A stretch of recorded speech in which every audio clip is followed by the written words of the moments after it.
Exactly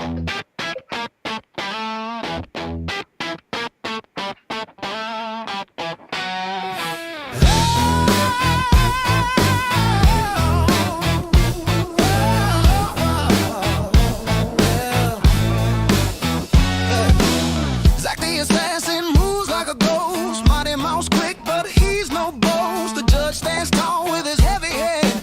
Dirty stash grins, he's got a plan. He slaps and slams like a thunderclap. Hook and press, hear the table snap. Through the fingers, grip so tight.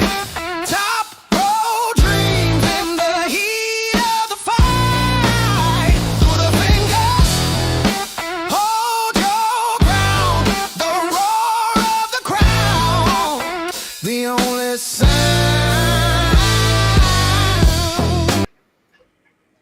Boom. There we go. We're live. There you go. I didn't hear the audio for that, so I was just sitting in silence. Yeah, I was too. You too? no. Yeah. Well, I hope it went through the stream. Yeah, I hope it worked. I don't know. I haven't had it screw up yet, so yeah, that's weird. That's weird. Let's see. Oh, shit.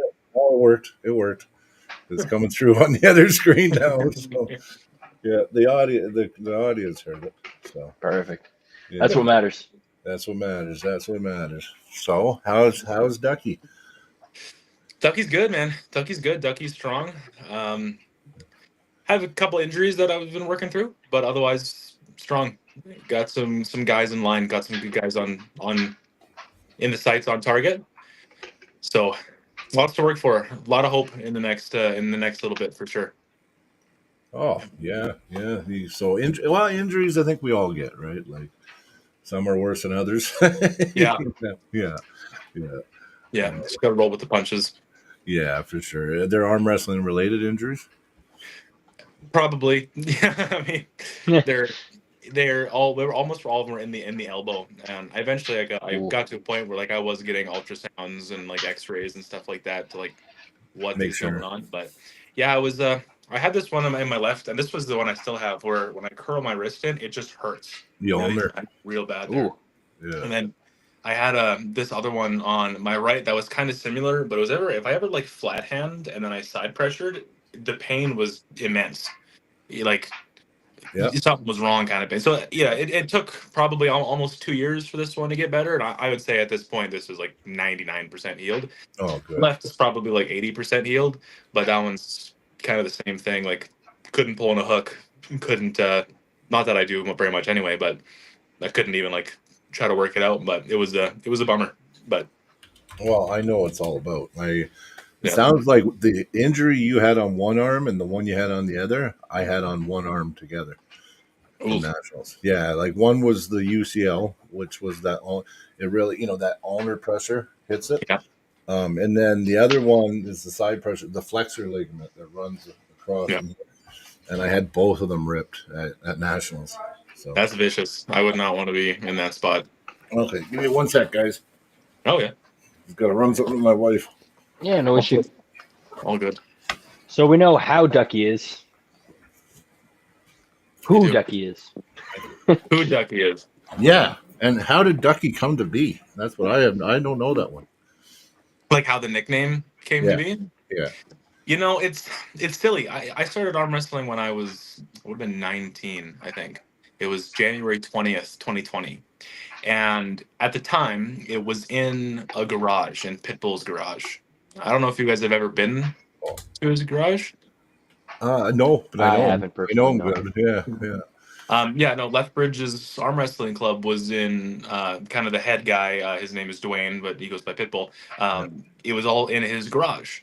And, I was like 19 kind of going into it. And, everyone was like smoking. You got, booby pictures on the wall. And it's a garage, right? So it was kind of this like grungy environment. And of course it's arm wrestling. And this was 2020, right? So East versus West and stuff like that. Like this wasn't really really nothing going on in 2020, like, as far as I knew at the time, right?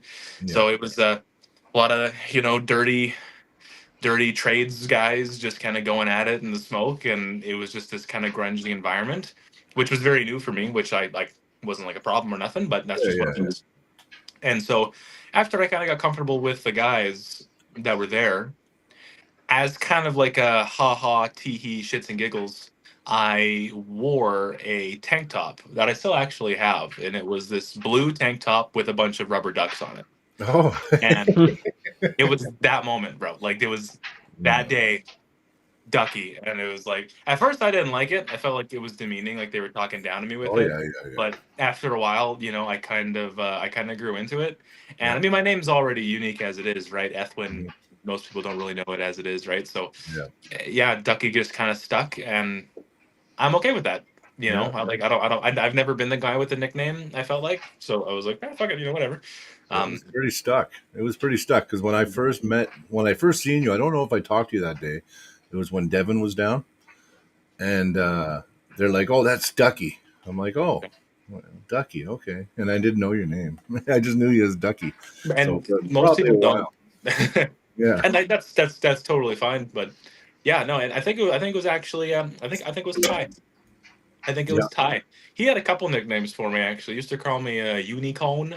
Okay. And a few other weird ass things, but Ducky Oh, was like the one that for really Ty stuck. calling you. Yeah, he's Yeah, good at names. Yeah. yeah, he was. He really was. You are. And then it was Dwayne's wife, Ellie. She loved Ducky too.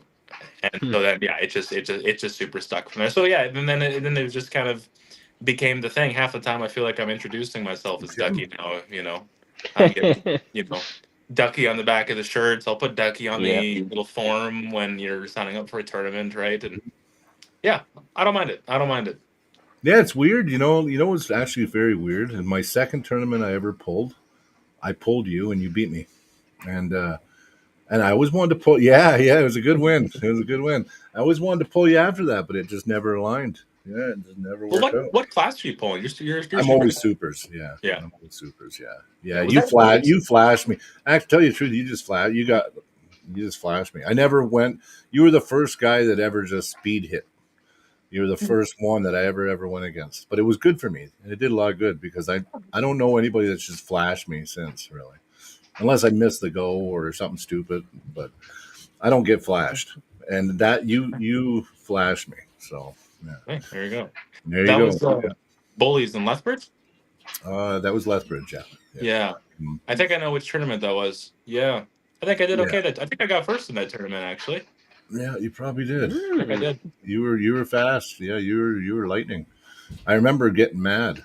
Yeah, I remember going, Oh, yeah? fuck, I didn't get the pull, man. If I would have just been ready, I would have fucking crushed that fucking guy. Yeah, they're like, well, be ready next time. I'm like, okay, okay. That's what I always say. Just be faster next time. You Yeah, know, yeah. fuck man, I want to do it this time. Well, see, and then after I got flash, I think I was the next tournament. I was like, I'm going to try this fucking flash shit. Well, I just realized I'm not that guy. So I can go back as fast as you can go with the pad though now, right? So Mhm. I can defend the hit really well now. So and I've got some flash pins too. Actually, you know what? You either feel it or you don't in the setup, right? So Yeah, That's what it is, that's honestly. definitely one of those things. You kind of know right in the setup if you're going to be able to do it or not. yeah, pretty Because I much. always felt like, yeah, Because if you go for a flash pin and don't get it, sometimes you're not necessarily in a great position. no, and I don't know about you guys, it hurts. Like if I It go does. for a real hard flash and it Yeah. doesn't work, Yeah, I'm then it's like, getting ow. hurt. Like, Yeah, yeah. yeah. You So I get some usually ice gotta on it know. between rounds. Yeah. Do you guys ever use like the Tiger Bomb or any of that I've been stuff? told about it. Yeah, I did when I first started. I used something like it. Yeah, Does it Yeah. actually decrease inflammation, or is it more just a sensory thing? more numbing thing. Yeah, Yeah, I mean it's kind of like you know in Vapor Rub, like that feeling of Yep. Vapor Rub on your Mhm. chest. It's kind of like that. I know a lot of our guys really like it in Lethbridge. Like it's very popular for our club. Um, I've I never don't tried it. know if it's like objectively helping or if it's just kind of like placebo. If I'm like, Oh, it yeah, helps. that's good, Well, you know. it helps because it numbs the area too, and it actually it will take away toothache pain. Because Dale, when I first started, Dale had this stuff. It was called Aqua Blue or Neon Blue. Anyway, it was like $90 for a little tube, but it was like super strong. It was like A535 on steroids. Like it was like 100 Wow. times stronger. Yeah, and I put it on, and it was like numb. It just went numb. I was like, oh yes, nice. But I mean, at the same time, you're usually when you get a toothache pain, it's telling you something. So you don't want to, you don't really want to, you know what I mean? You know, you might hurt yourself. If you know, For sure. yeah. So I don't know. I don't use anything like that anymore. Yeah, I always just borrowed it from guy. I never like. There's been a couple times where I've tried to like create like a arm Carolyn? wrestling super bag, Yep. and I would bring. Yeah. I had some grippers in there and some stuff for warm up. And my wife Ashley, she does a lot of like aerial gymnastics and hoop and so aerial wow. stilts like that. Yep. And she has this grip spray that she used, and she'd Ooh. spread, and it was unreal. I was Are like, they called Stickum? no, it's called something else. I can't remember what it was, but yeah, she'd put that on her hands, and a couple times like I wanted to use it for pulling, but You're it was allowed. always, You're allowed to. It's that's what I legal. heard was that you were allowed. I didn't know it was, but it is. It's Yeah. legal. It's just a type of chalk. You're allowed to chalk your hands. No, I but know, this but I is. guess I like that was kind of my thought too. Like, well, you can chalk, but I don't know. If the person asks you, like if it's sticky and it's affecting them, they can ask you to take it off. But if they don't say anything, I'm pretty sure you're good. It's more up to says the in the competitors rules than that anything. It actually says Stickum is allowed. So like the only thing I don't like about it is it's like it kind of feels like a cheat, man, because Right? Give me a whole stick of it. I'll dip my hand and I'll melt it, and I'll just. And then I'm stuck to this guy now like glue. Like, Perfect. That just sounds like it just sounds like. I'm gonna get some of that stuff. Legal? How is that legal? If it sounds like against the rules or not, your opponent is not gonna like it. I like that though. Yeah, I agree totally. You just see him bringing his out, and you're like, oh shit. Yeah. Well, I mean, if it's legal, it's legal. I hate the game, not the player. No, that's why I don't normally hate positions or moves or anything or the way people pull. I'll like get pissed with a call or with just like the rule set, but I won't get mad at the puller. Hate the player, not the game, right? I mean, wait, that's not hate the game, not the player. Yeah. I know what you're saying. I said it completely opposite, but. Yeah. Well, that's what all the Devin controversy was for the most part. He was like, for the most part, kind of following the rules, but really pushing it, right? Just pushing. Yeah. Well, you know what though? I had started learning. I think Nationals was a real good wake up call to me because the things I was complaining about are things that you just learn after years of pulling. You know what I mean? Like just little secrets in the setup. How to professional foul. Just all the stuff that I think is cheap. You know what I mean? Yeah. But when it comes down to it, these are all the little things that build up over time that make you really good, right? So it's not just being strong on the table. It's everything. Well, and there's things like you said you always pull supers. A lot of us, especially in the classes lower, start doing some pretty serious weight cuts, right? Where I've dropped 17 pounds overnight just to make weight, and then I'm pulling 10, 15 pounds over the limit, just cutting weight, right? Which is like, it's within the rules. So no, it's true, but it's like how much do you diminish cutting weight too, right? And that's true. How much energy have you lost? Yeah. If you're just cutting water weight and you're rehydrating, you shouldn't really lose much, as long as you rehydrate in time, right? Yeah, as long as you can effectively rehydrate, you can. Like, I definitely have overdone it, and I've gone too far, and I could tell that like I was not the same guy the next day. But I can cut like 10 to 15 and feel just fine the next day. I usually more than 10 is when it really starts to suck for me, but just 10 and 1. I don't have to worry about it really because I'd have to cut 69 pounds, 71 pounds to make the 242. Really? Yeah. So why would I? Be a little unrealistic. Yeah.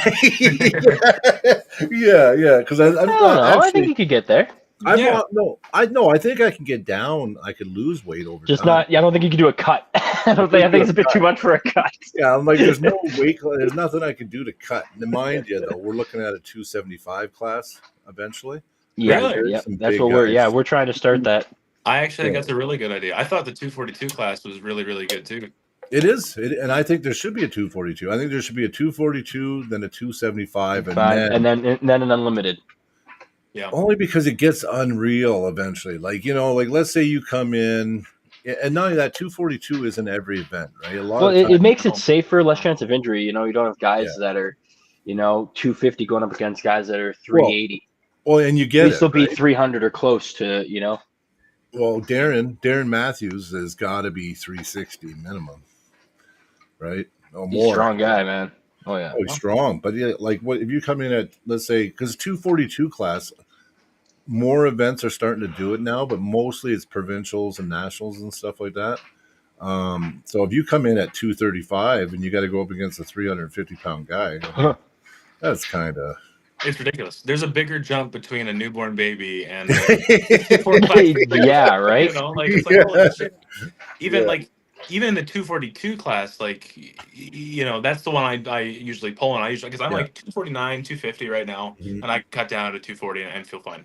Right. Yeah. But there are times when I remember Dylan Houghton was one where he was like 290 and he Mhm. just fucking creamed me. I'm like, dude, what am Yeah.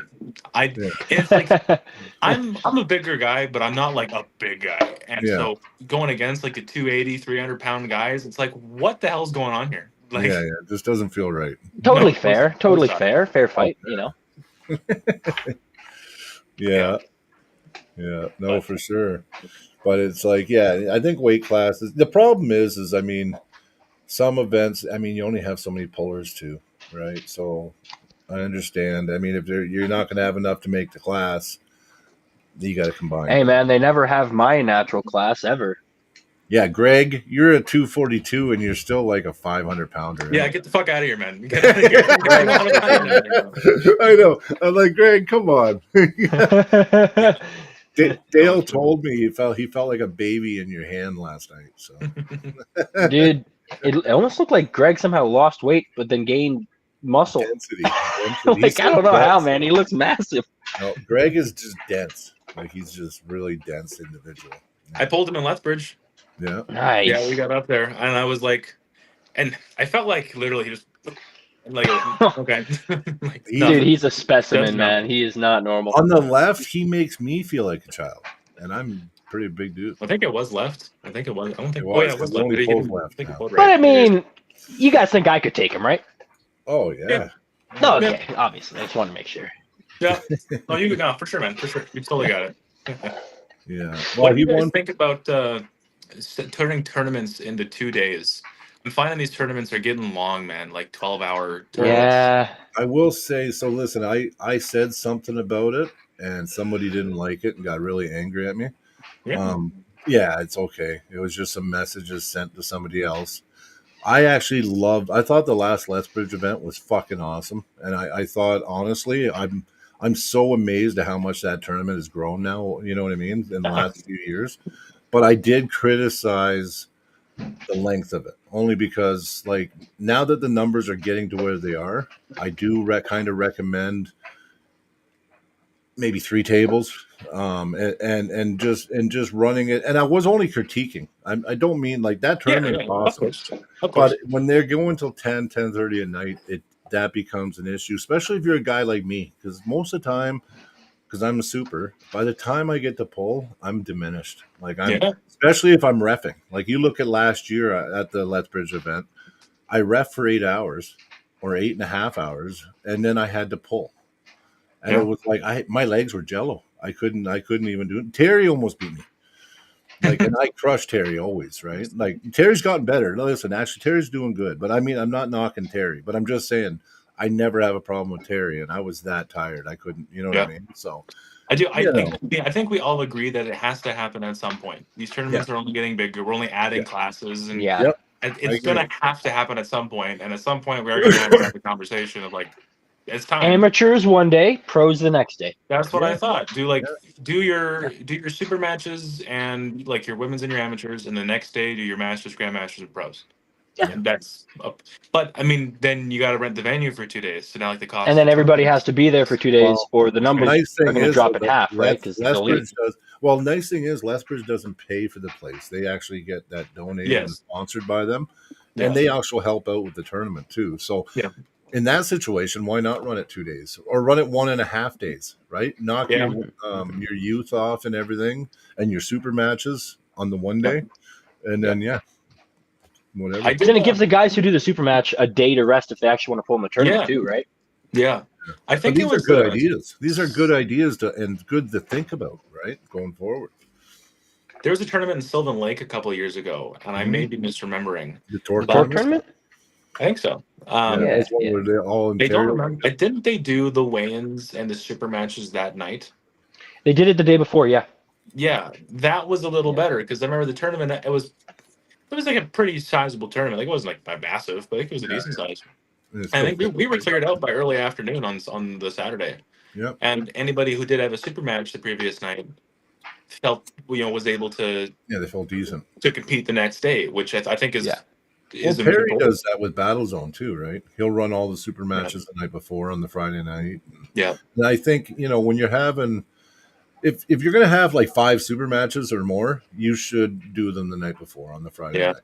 I do. Agreed. I agree because it just, now you lose 2 hours to super matches. You know what I mean? And then you just try to get everything going. And our youth is getting much bigger now too. Mhm.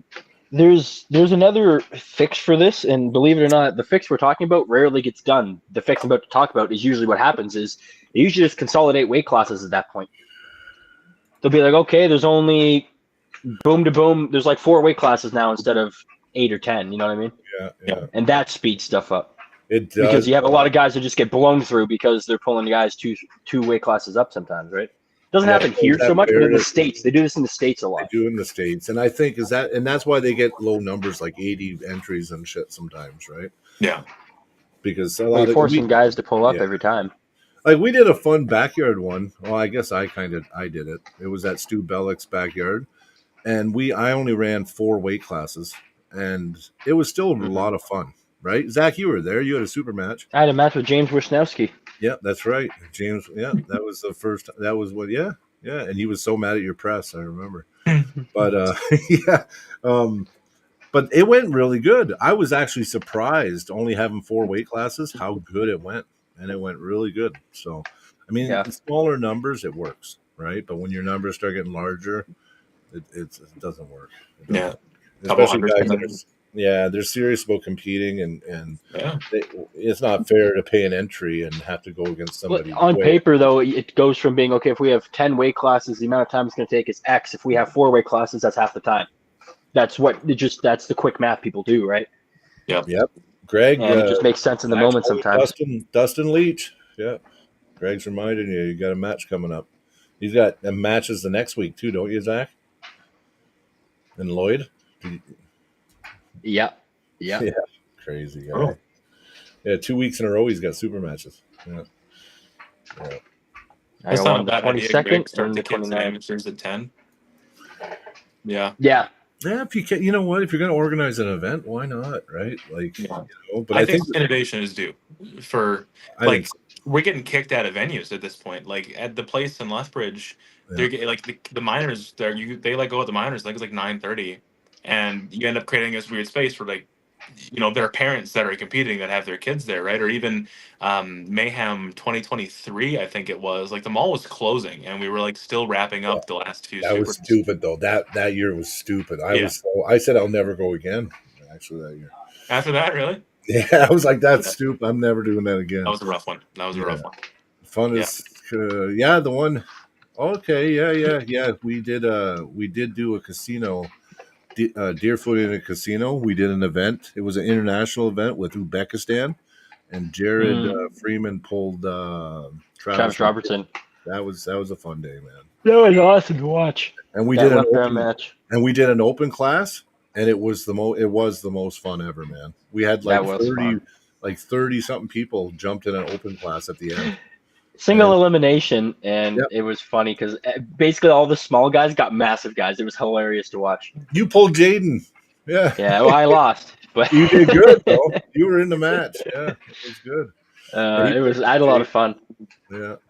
No, luck of the draw can be fun, like Jared just said. Like, luck of the draw can be fun. It can also be really frustrating sometimes, too. Mm-hmm. Like, I feel like there's also a lot of times in tournaments where it's like, in my class specifically, it'll be like your first poll is against Greg, poll is against Caleb. You're done. And it's even like I realistically could have gotten third there, but now you get last. You Because just paid $60 to freaking get slapped by Yeah. Greg and Caleb. And that's if you didn't have to pay to go into the city. Sometimes That's I true. don't know. Yeah. I was also thinking there should be like an intermediate class, like Yep. the skill gap Yep. from Yep. just starting pros on to competing national champs. There's the same class. Sometimes I feel like there's a lot of guys who like I know I started pulling pro a couple of years ago, and I'm slowly getting up there. But I left amateurs like pretty fast. I was like 3 tournaments Yeah. in, Yeah. and I did Kathy the was same. like, no more. Yeah. What do you I did do? the same thing. Yeah. My trajectory was almost the same as yours, really, except for you kind of went down in weight, and I just stayed real heavy. Yeah. I've gotten big now. Yeah. I Oh, started What are you weighing? I'm like 250 now. When I started, I was Okay. Yeah. cutting 4 pounds to make 198, and no. then I No. had 2 kids, and I just kind of slowly The got dad bigger. weight accumulated.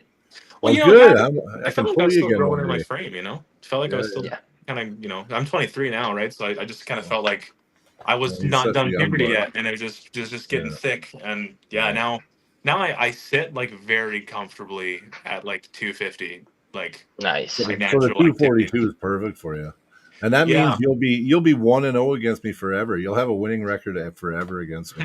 we'll have to do a super match or something then. Yeah, I'd be Yeah. down. That'd Yeah. be fun after Len, because I'm pulling Len in Oh the, Oh fuck. dear God. the spring. So, yeah, Oh, I still don't know why you want to do that, Brian. I do. Yeah. You're Well, I know crazy, man. I think Byron would. You know what? Byron's bad luck for me, man. He was Mm. the one when I went for the pin at nationals, so I missed the go. Byron actually got me on the go, but I was trying to argue my wrist being back, and I'm not used to nationals. Like they're really strict at nationals, and he just got Yeah. pissed off at me and said, "Go." And then Byron got me here, and then I got pissed, and I was like, and I ripped him back, and then he went down to a kings, and then that's how I beat him in our super match. And as I went in to try to press him, it went, and my elbow just ripped, and I don't want to pull Byron for a while. Yeah, I'm good. I won. I won. He beat me our first super match, and a year later, I redeemed myself and beat Byron. Nice. Now that I injured myself on him, I got PTSD. Byron, we're good, man. I'm willing to just say we're both good. You know what I mean? But Len is who I want. I actually want to train. You know what? And Len he'll probably flash me. But you know what? I'm going to train so fucking hard. And Len actually brought up the match to me because we're friends. I see him every few Yeah. weeks, and we were sitting there having coffee. And Len's like, "I think it's time we pull him, Brian." And I went, "Fuck yeah, really?" And he looked at me. He goes, "What, you want to?" I'm like, "Yeah." I'm like, "I'd love to pull you. It'd be an honor." Just to say I pulled Len Houghton, right? Like, Yeah. yeah. So anyway, yeah. So that's going to be First my match back from injury. That's a pretty big match. Yeah. Yeah, exactly. It's a Right. tall order, Yeah, but go big or train go hard. home, right? You just go big or go home, right? Agreed. Agreed. That's fair. I Well, mean, if you don't do that, then your body will recess and then you'll wither away. yeah, yeah. And actually, the one good thing is that lens style is actually I'm very strong against it. Because Yeah, yeah. I am. I train center table control so much. I'm not easy. You know what I mean? Like I said, you're one of the only guys to flash me, Ducky. So I'm really good center table now. That's all I practice: center table control and static. So it's like you're hitting a full load when you try to hit me now because I'm not. There's going to be there's not any, you know what I mean, soft grip with me. Yeah. It's going to be just That's full where I load. still got to work. I still got a little bit of movement Yeah, here. Like I have yeah, a really good lock here, and I got a really yeah, good one Mm. here. But this little middle ground, it's yeah. not. You can use the middle ground to get what you want, though, is the You And thing. can. that's I usually this is like generally what I do is I'll usually like I don't like hit to the side anymore like I kind of used Hmm. to. I hit back really hard, Mhm. and I hit back into a lock, and then usually that's enough. Yeah. Or Sometimes you get hand not control. against Greg, but sometimes Well, I Yeah. could get the fingers and then go down. But Yep. having that center lock, especially against Len, because Len's very back pressure, low hand. If you can maintain that lock and get a bit of cup, I think you know Well, I don't do. want to give away my secrets, but Dale. So Dale ended up pulling them in the Grandmasters a couple of events ago. Was that provincials? It was provincials. Yeah, and Dale got around on him, and I told Dale, like I don't want to say it, but anyway, so Dale did it, and Dale stuffed Len. And my back pressure is doubled. Like my back pressure is a lot higher than Dale's. Dale's side pressure is amazing, but my back pressure is all day stronger. So Dale was able to execute it and stop Len, and he got around. So I think that the strategy that I have, unless Len changes something up, I think I have a chance in the match. I have a chance to stuff his hit, and Len does overcommit on his hits. So like he'll be hanging. You know what I mean? And I'm going to count on it. That's a telltale sign of a good hit, though. It is. But he's getting older. But yeah, as soon as you don't get it, though, it's... Yeah, and not only that, it might just be too much and rip me to the pad. But he has a hard time coming back up. So, yeah, I have a strategy, right? Of course I have a strategy, right? Because sometimes you can beat people that are better than you, too, just by strategizing, right? Yeah, that's right. Yeah. Like if you can stick around in the setup long time too, try to get him a little bit tired off balance, right. Just a little bit, right? Just Kick his feet through the table kind of thing. You don't know, you don't know. Like if you're really good, you can try to pressure up with him and see where he wants to put the pressure. Yeah. And then you can kind of find a counter for it, make him feel uncomfortable. If you can get him to shoot forward with his palm, he's uncomfortable. Nobody goes forward with their hand if they already have a good grip. They're going to hold you, basically do the opposite, keep you from coming backward, right? Mm-hmm. So in the setup, sometimes if someone's gripping me really hard, I'll let off and then just kind of pressure around, see where they're going. And a lot of people just try to pull towards themselves. But if the pressure's in their palm, or if it's in their fingers, or if it's in their knuckle, it can tell you a lot. Oh, yeah. Well, I think that's one of the skills you learn, too. You know, like when we first start, we think we just got to be so strong. You know, we have to pull, compete. So that way we get to learn the pressures, right? We get to feel, you get to feel the lanes, you get to feel holes just setting up with somebody, right? Like that, you can't just learn that. That takes time. Yeah. I do believe that like a sign of an experienced arm wrestler is they could set up with their eyes closed. Mm-hmm. Yeah. You know? Oh, yeah. I don't have to look. You can feel it immediately. And you'll know if you have it before they even say go. That's why it takes so long for us to set up half the damn time. That's right. That's why. Yeah, because you can feel that. Oh, I just need to get this little bit, and then I have to defend this, and I got to try to. Yeah, it's well, and the match already started as soon as you touch hands. And why, that's the biggest mistake of new people is thinking the match starts when they say go. Yeah. The match starts as soon as you touch that guy's hand. Well, yeah, and I'll tell you another thing too. Unless you're getting ref grips quite often, you need to work on your setup. And the reason I say this is I used to get like a half decent setup. I'd be like, I should be, because I just use my strength because I was always physically strong. I'd be like, oh, okay. And yeah, it worked as an amateur for me. But when I got to the pros, it didn't work. It started not working. You know, those little centimeters that guy's got on you in the setup, they end up being like huge. Like there might be a little bit, you might be a little bit above your palm and have a little bit of heights, but that is huge when it comes to, you know what I mean, keeping your hand, stuff like that. And you'll find that when you're gripping up now, you want to grip. You want to be the last person to grip. Usually when you're setting up with somebody, that's why one person will grip and then he'll re-grip, and then you go, no, and then you re-grip. And then it's like, oh, no. And then it's like, you know what I mean? You're just doing back and forth gripping, and then it's ref's grip. And I've learned that the ref's grip, like I like pulling from a ref's grip. I usually win when I get the ref's grip. Yeah. Yeah. Because I suck getting what I want in the setup. So if I get the ref's grip, at least it's even playing fields, right? Yeah. So yeah, I can agree with that for sure. 100%.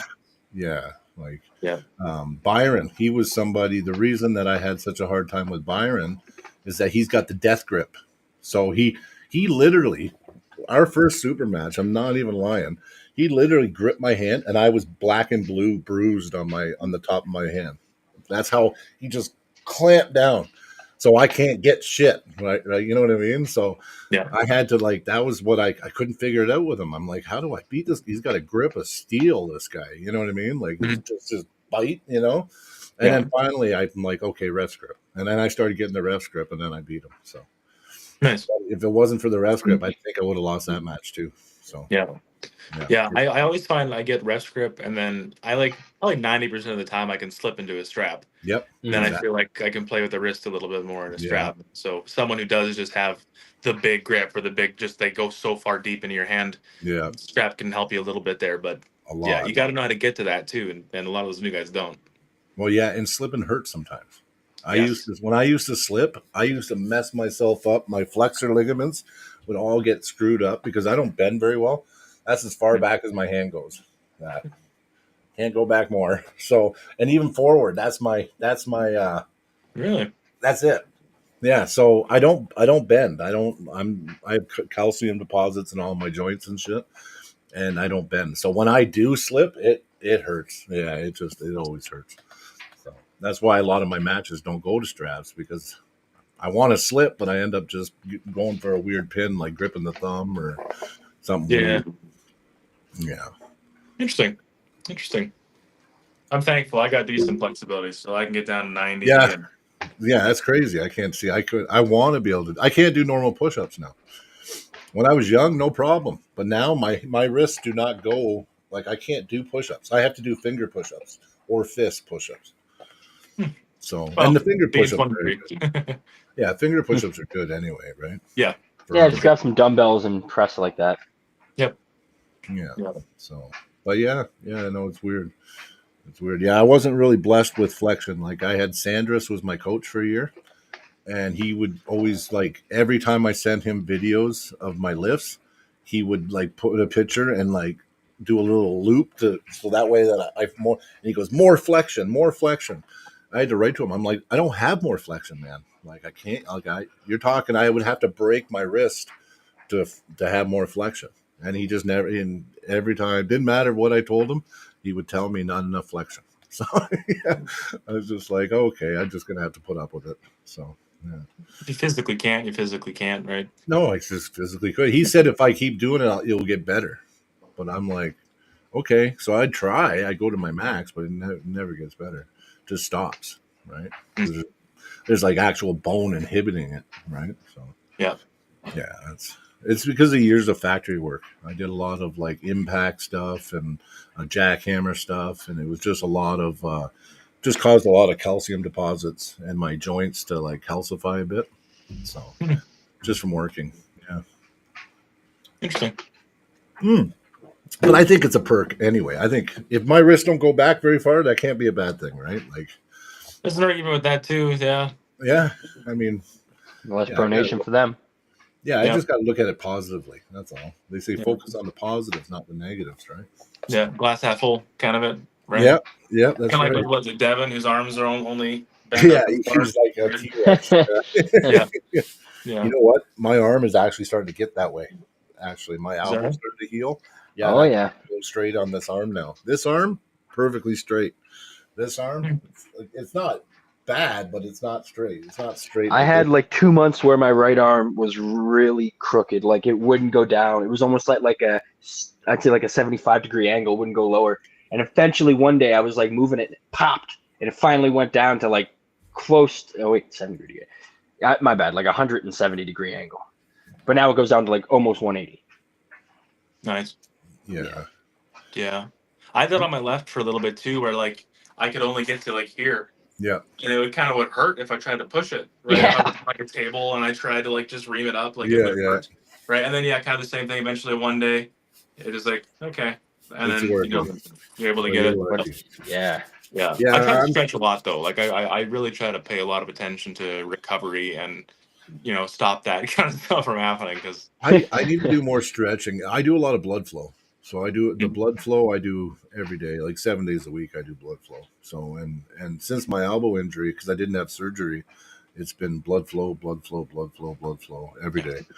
And now I'm back to like pretty much full lifts. The only thing I can't do is my side pressure's at about 35% of where it was before the injury. So really, yeah, so I just have to keep building that back, right? And once my numbers on the table get back to close to where they were on the side pressure, then I'll start competing with my right again. So yeah, that's how I'm measuring it. I'm measuring it. If my side pressure gets back to over 100 pounds of side pressure, then there's no reason I shouldn't be able to pull. Like, you know what I mean? Yeah. Yeah. Yeah, I can agree with that.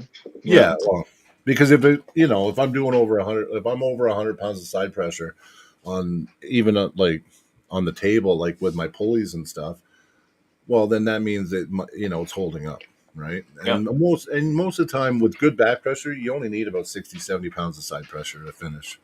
Like if you've gotten the hand and everything, it's Unless you're facing a leech. Yeah, unless you're and then you got to press, and then it's like, oh shit. I've never pulled them. They were at the Edmonton club just the other week, but I didn't get a chance to. Oh, you should pull with them. But it's like a lot of the big tournaments, I'll see them there, but I've never spoken to them. I've never, all I hear is people say, yeah, the Leach brothers are coming. Everyone's like, oh, I'm like, oh, fucking. They are super fucking awesome guys, man. Actually, like I used to be, I was kind of like. I kind of thought they were ignorant when I first met them. Like, just because I'm like, why don't they ever talk? I don't even know them. I've never even talked to them. And then it was provincials in Edmonton a couple years ago. Kelly came up and he started talking to me and he was just interested. And we had a fucking really good conversation. And they just look out for each other, man. And when they're in competition, they don't give a fuck about anything. They're in war mode. No, they're in war mode, and they only care about each other, right? They're there, and they're going to push each other, and they don't mean any. I know they don't mean any disrespect by it, but they do kind of keep to themselves, right? Like that's what I've seen. Like it's not even like I avoided them. It just seemed like they didn't want to talk. Yeah. They've always seemed that way. They go in their little corner, and there's nothing wrong with that. You got your guy, and that's it for sure. But they always just kind of seem to distance themselves, and they always did really good. Yeah. Everyone who was in that class was always like, "Hey, you're up against Kelly. You're like, you're on your own." Yeah, exactly. Well, it was after talking to Kelly that I just realized that listen, they're on a mission, but they're really good. They're actually really good guys, and I mean even social media wise, like they're not like Kelly went to Magna's event and pulled Alexander. What's his last name? Kashadze. Yeah, I'm bad with last names. Yeah, like really bad. But I was surprised he did that because he, like they're just not the most social people. That's all. And I think their crew, Yeah, and I think they're going to get a big offer for Arm God soon because somebody listened when I was bitching about Neil Pickup not knowing Kelly Leach. Marcus Thompson was listening from Ireland, and I had to send all their info and shit and video footage and stuff, and they're interested in bringing Dustin and Kelly to Arm Gods and have them compete in Ireland. So, wow. Yeah. So that would be pretty fucking awesome, because I mean, you see Arm Wars and you see these wars there. You can go on YouTube, go back 15 years, and Kelly Leach. You can watch wars for the last 15 to 20 years of Kelly just pulling everybody and Dustin. I watched one the other day. It was 13 years ago. He pulled Bill Bellinger, and what a match! And the guy was like 50 pounds heavier, biceps like fucking that. And Kelly just was in an arm break, and he just stayed in there and inch from the pad, and then all of a sudden flop press, and he pinned him after like 3 minutes of just being wailed on. What I mean? It was a good match. You should put anybody in the chat, Ducky, you too, or Zach, the Press 88 on YouTube. Look him up because that's Kelly Leach. He's got matches, like some of the best matches I've ever seen in my life on YouTube. So it's really, really like, I have to say, if you want to see banger matches, Kelly Leach has had some of the best. I wish there was as many videos of Dustin as Kelly. Yeah, you know what? There isn't for some reason. But I've seen some some wars with Dustin, and they're just as good. But there's a lot of Kelly out there. Yeah, it's I see that. I see some of this. Yeah. Oh yeah. Yeah. And he beat that Alex kid, and that Alex kid went on to pull at Arm Wars, and he's on the tough team. You know what I mean? So, and Kelly's on the tough team too. So, I see Kelly beating him again soon. Yep. These are some old matches too. Wow, look at that, 11 years ago. Yeah. Wow. Yeah, they're old. I know he goes back a long ways, but then he's got bangers all the way up to like recently. Like it's crazy. Yeah. There's a lot of good footage. Their family has a lot of good footage. Oh yeah, they're They've been in arm wrestling for a long time. Yeah. Yeah, it's an arm wrestling family. Mm-hmm. Yeah, no kidding. Yeah, Rick was really good too. Is Rick dad? I think Rick's their dad. Yeah, I could be wrong. Yeah, I see some like 13 years ago, Mm-hmm. kind of is some videos that uploaded a while ago, but yeah, I see that. Matt Mast versus Eric. Oh, Matt looks tiny in there. Looks like a kid. It's funny when you see Matt when he was younger. Yeah. Mm-hmm. Yeah. Yeah. Wow. Look at that. Yeah, I'll have to peruse some of that in a little bit. Check it out. Yeah, those look like some good videos. Yeah, see, I think Kelly and had a crazy match against Steph Haru. Yeah, I think they did too. I think I see Dustin and Steph have a match online. Yeah, maybe that's the one I seen. The funny thing is that match of Steph and Dustin. If you look in the background, you see me and Caleb Freeborn watching the match. I was there for that match. That's funny. I was looking it up, and I'm like, wait, this looks familiar. And then I see myself in the background. I'm like, I've already seen this live. Mm-hmm. Yeah. Yeah. No, they just are warriors on the table, like they. Oh, there's a reason I want to pull him. Yeah. Do you think you have a good shot? I hope I do. I tend to rise to the occasion, so whatever people think I am right now, hopefully I'll be double that for the match. Yeah, I've like there were a number of times where you had a super match, and I was talking to people like, hey, what do you think about this one? And like you have always been kind of painted as the underdog, like all the time. But you come in, and I think everyone is almost always shocked, and they don't get the power that you can put out. I know, like every time James has a match with you, I'm gonna can destroy. He's got nothing, and then you come in and you put the brakes on him pretty hard if you don't just outright beat him. And he always takes it to heart, But yeah, I think a lot of people are seeing just the name Leech, and they're like, yeah, not even going to be close. But I wouldn't be surprised if you put some power down and really do something. I mean, Zach went up against Hunter Broughton recently. And that match, everybody, I know a lot of people thought that Hunter was going to be too strong for Zach.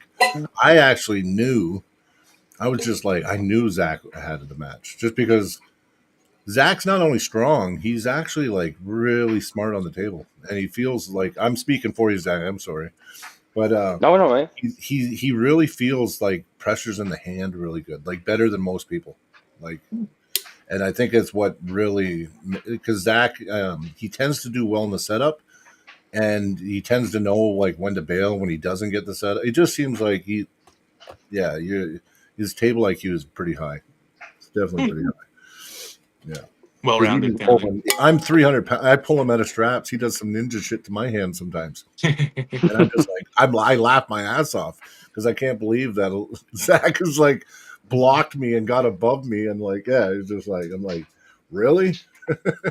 Let's put the strap on, Zach. Yeah, that changes everything. No. But it's kind of nice. It's kind of neat because that's kind of where I want to work now. I want to really work on the setup, and I know how to arm wrestle now. I know I'm really strong. I want to work on those things that Zach's good at. I want to get better at. And don't focus necessarily on getting super technical and knowing all the ins and outs. It's more of the feeling. The feeling is what I go for. And I just explain it in technical terms, but it's that feeling I'm going for. You'll know. You'd be like, oh, like people that don't know the strap and stuff, like set up with them and let them get a good setup. They'll be like, oh yeah, that feels good. They don't know what they're feeling for. They just know it feels good. That's all they know is this feels good, right?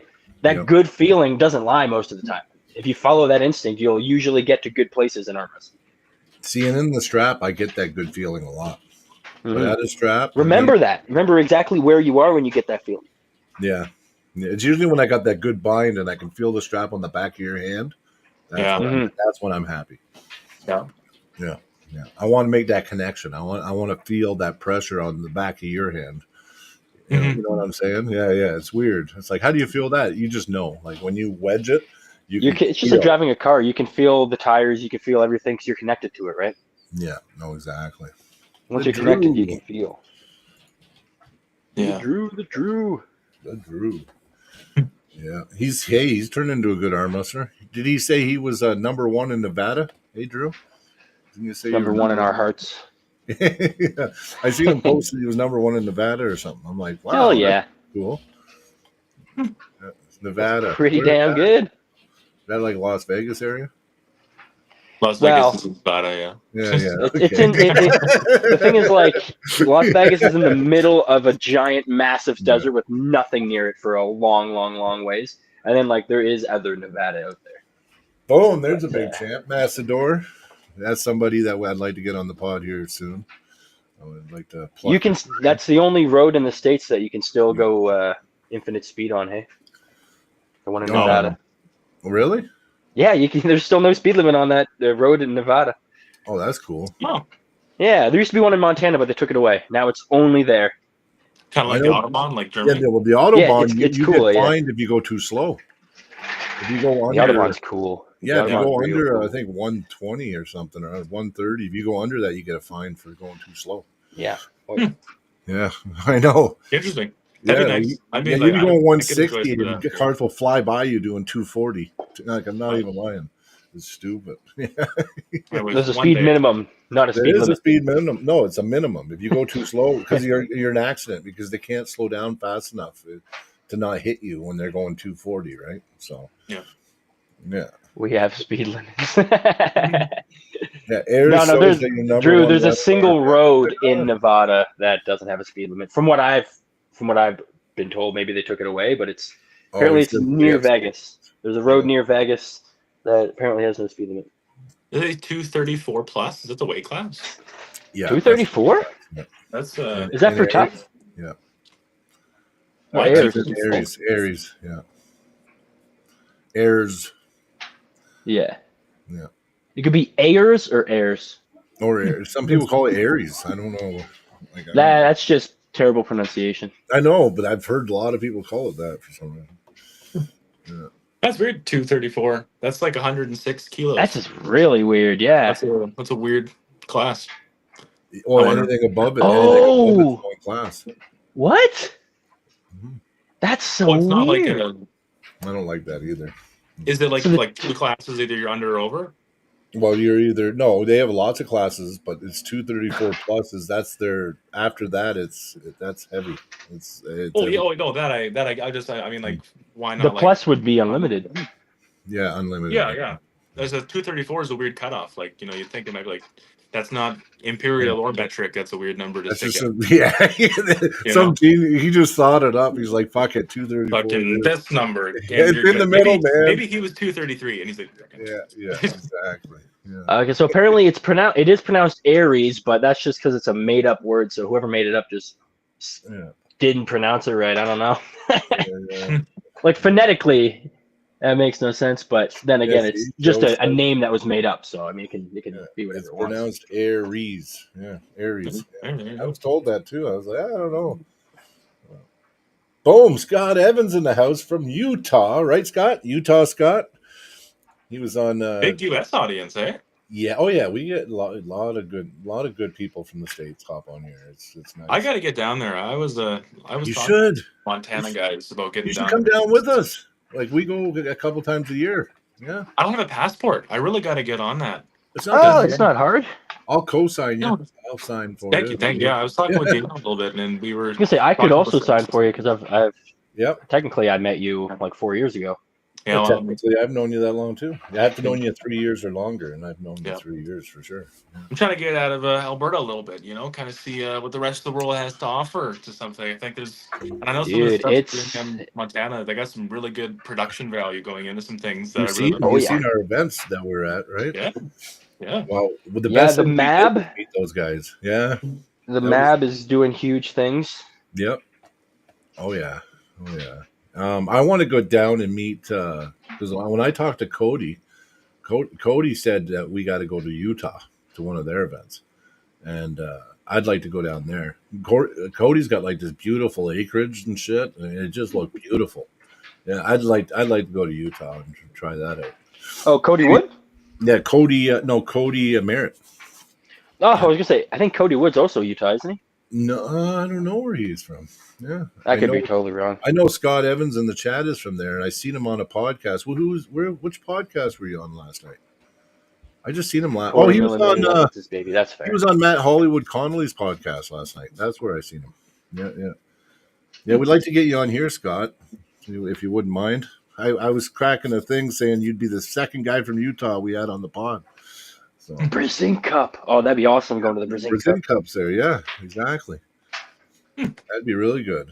I wouldn't mind pulling Scott too. That'd be cool because that's my weight class. But I gotta get healed up before I pull Cody and him. Once it's nice weather and not winter, we're totally going to Utah. I gotta get on it. I'd love to. You should get a passport. You got time. I don't like traveling in the winter, man. It sucks. And we had to last year. We were in Helena last year. Dude, we went in the dead middle of winter to Helena. It was crazy. Driving through the mountains and fucking inch ice on the and all the roads are big bends. Dude, it was crazy. It was. It was. You just drove. You cool didn't fly. No, we just drove. No, it's not far. Montana's close. Yeah, like you get into Montana, it's like an hour and a half from Lethbridge, or an hour and 20 minutes. Yeah, well, I'm in Edmonton now, so that's 8 but hours. It still only took me. I think it took me like 5 hours total to get from Red Deer to Helena was 9 hours. No, I'm talking about Great Falls. No, Great Falls. Oh, okay, yeah. Calgary is only like 5 hours. Yeah, it's not so bad. It's like 7 hours or like 7.5 from Red Deer. But Helena was another like hour and a half further. Helena was that was fucked. And that's where most of them are, though. Hey, Great Falls. Yeah, Great Falls. That's where most of them are. Yeah. And it's awesome. They do stuff in Billings as well. Yeah, they do stuff in Billings. Yeah. Well, a lot of the guys from Billings come to the events. Great Falls, most of the bigger events, like the MAB and stuff. I'm pretty sure is. There we go. We got Clifton in the house. Actually, Clifton's here. Yeah, I don't want to rush. His super match is still a ways away, isn't it? When's it? In February? March? When's Armband? Book my Edmonton ticket. You better book that Edmonton ticket, Clifton. Oh, yeah. You got to train them. He said he was coming December 6th, remember? Yeah, 5th and 6th or something. Yeah, Clifton Erickson's a beast. He's got to come to Red Deer to train. If nothing, we'll train in like Cody's garage. Train in Cody's garage. He works in Edmonton sometimes, Clifton. So you might be able to see him actually pull with him, Ducky, because I think he'll be down at the beginning of December. Yeah, we got some good guys up here in Edmonton, honestly. Definitely. Oh yeah, well your club's gotten better, buddy. Yeah, it's big. It's really good. We got some big names. I made the trip a few times. Like I came down. Well, I haven't been there for a while. Last time I came down, Crazy George was there. So. And that was fun. I really, really liked pulling with Crazy George. I love Crazy George. Yeah, and then I got to pull Lee and everybody. I was strong that day though, so I was crushing I crushed everybody. I think. But yeah, no, definitely. I mean, you look at your club. Look at Jonathan Griffin or whatever. Yeah, he's Griffith. Yeah, Griffin. John Griffith. Yeah. I know. I fucked it up. Sorry, Tim. yeah. But we got John Griffith, we got Lee Germain. Oh, Lee Germain, yeah. I like to think sometimes I can sneak myself up in there. Yeah, Top 8, top 10 roster. Jeff Miller, who I'm gonna try to have a super match here in December with Jeff. Jeff Miller? I think so. I think I might be ready for the left. I think I'm ready for nice. Nice. Yeah. We do a lot of like slow pulling and like he definitely lets me have some room, but there are a good number of times where he'll tell me to hit, and I can tell he's trying, and he can't stop it. And so like I think if it gets slow, I'm not gonna have if he catches me, I don't know if I'm gonna be able to fight that one back. But I think I have lanes again. I was telling Dakota just yesterday because him and I were talking about his match with Michael. Mm-hmm. But yeah, I think I have a pretty good shot against Jeff Miller, especially on the left, kind of iffy on the right. But that's he's kind of my next guy because he's like a good guy he's a good guy to train with. So if you're there, pull with Jeff as much as you can because he's an OG and he can pull many ways. Jeff, he can pull, he can hook. Oh yeah. Yeah, he's a very, very good puller. He came up to me a couple years ago. I had this one tournament in Drayton Valley where I went undefeated the whole thing, and that was like the last time I pulled him. That was the first one? That was my very first event. Yeah, I did. That was amateurs, but I did really well. And then Jeff came up and he was like, "Yeah, he said to me, he goes, you're pulling like a pro," and he walked away. And I was like, yeah, but you didn't pull the supers that day, right? Because I didn't pull you. No, I was lighter. I was like 215. It was just enough that I couldn't cut to 198 because I at the time I'd only cut like 7 or 8 pounds, so I wasn't really sure if I wanted to push further. And I remember like half of the Lethbridge club was like amping me up. Like, no, Yeah. don't cut, just pull 220s, just Yeah, pull just be as 220s, strong as you can. just Yeah. do it. And it was a huge day because I really was like, I don't think I have it. Like, I don't know. I thought I was gonna get creamed, but I came and won every single match. I was on top of the world. I was the happiest fucking guy. But That was my yeah, first event, and I won. And that was the day. Drayton Valley was the best day of my arm wrestling career because it was my first event. The first event I went to was an event in Lethbridge. Before that, it was about 2 months before that, and I was nervous. I never competed. I actually helped get a sponsor for the Lethbridge club. that was at the Um, Legion, right? I think so. It was. Next to a school. It was outside. No, it was at the racetrack. It was at the racetrack. I think. I think it was at the Oh, racetrack. yeah, I Yeah. think I know what you're talking about. Yeah, Yeah, yeah. yeah, yeah, yeah. And my buddy owns the Shanghai. He owns some Chinese restaurant, and I got him to sponsor the event that day.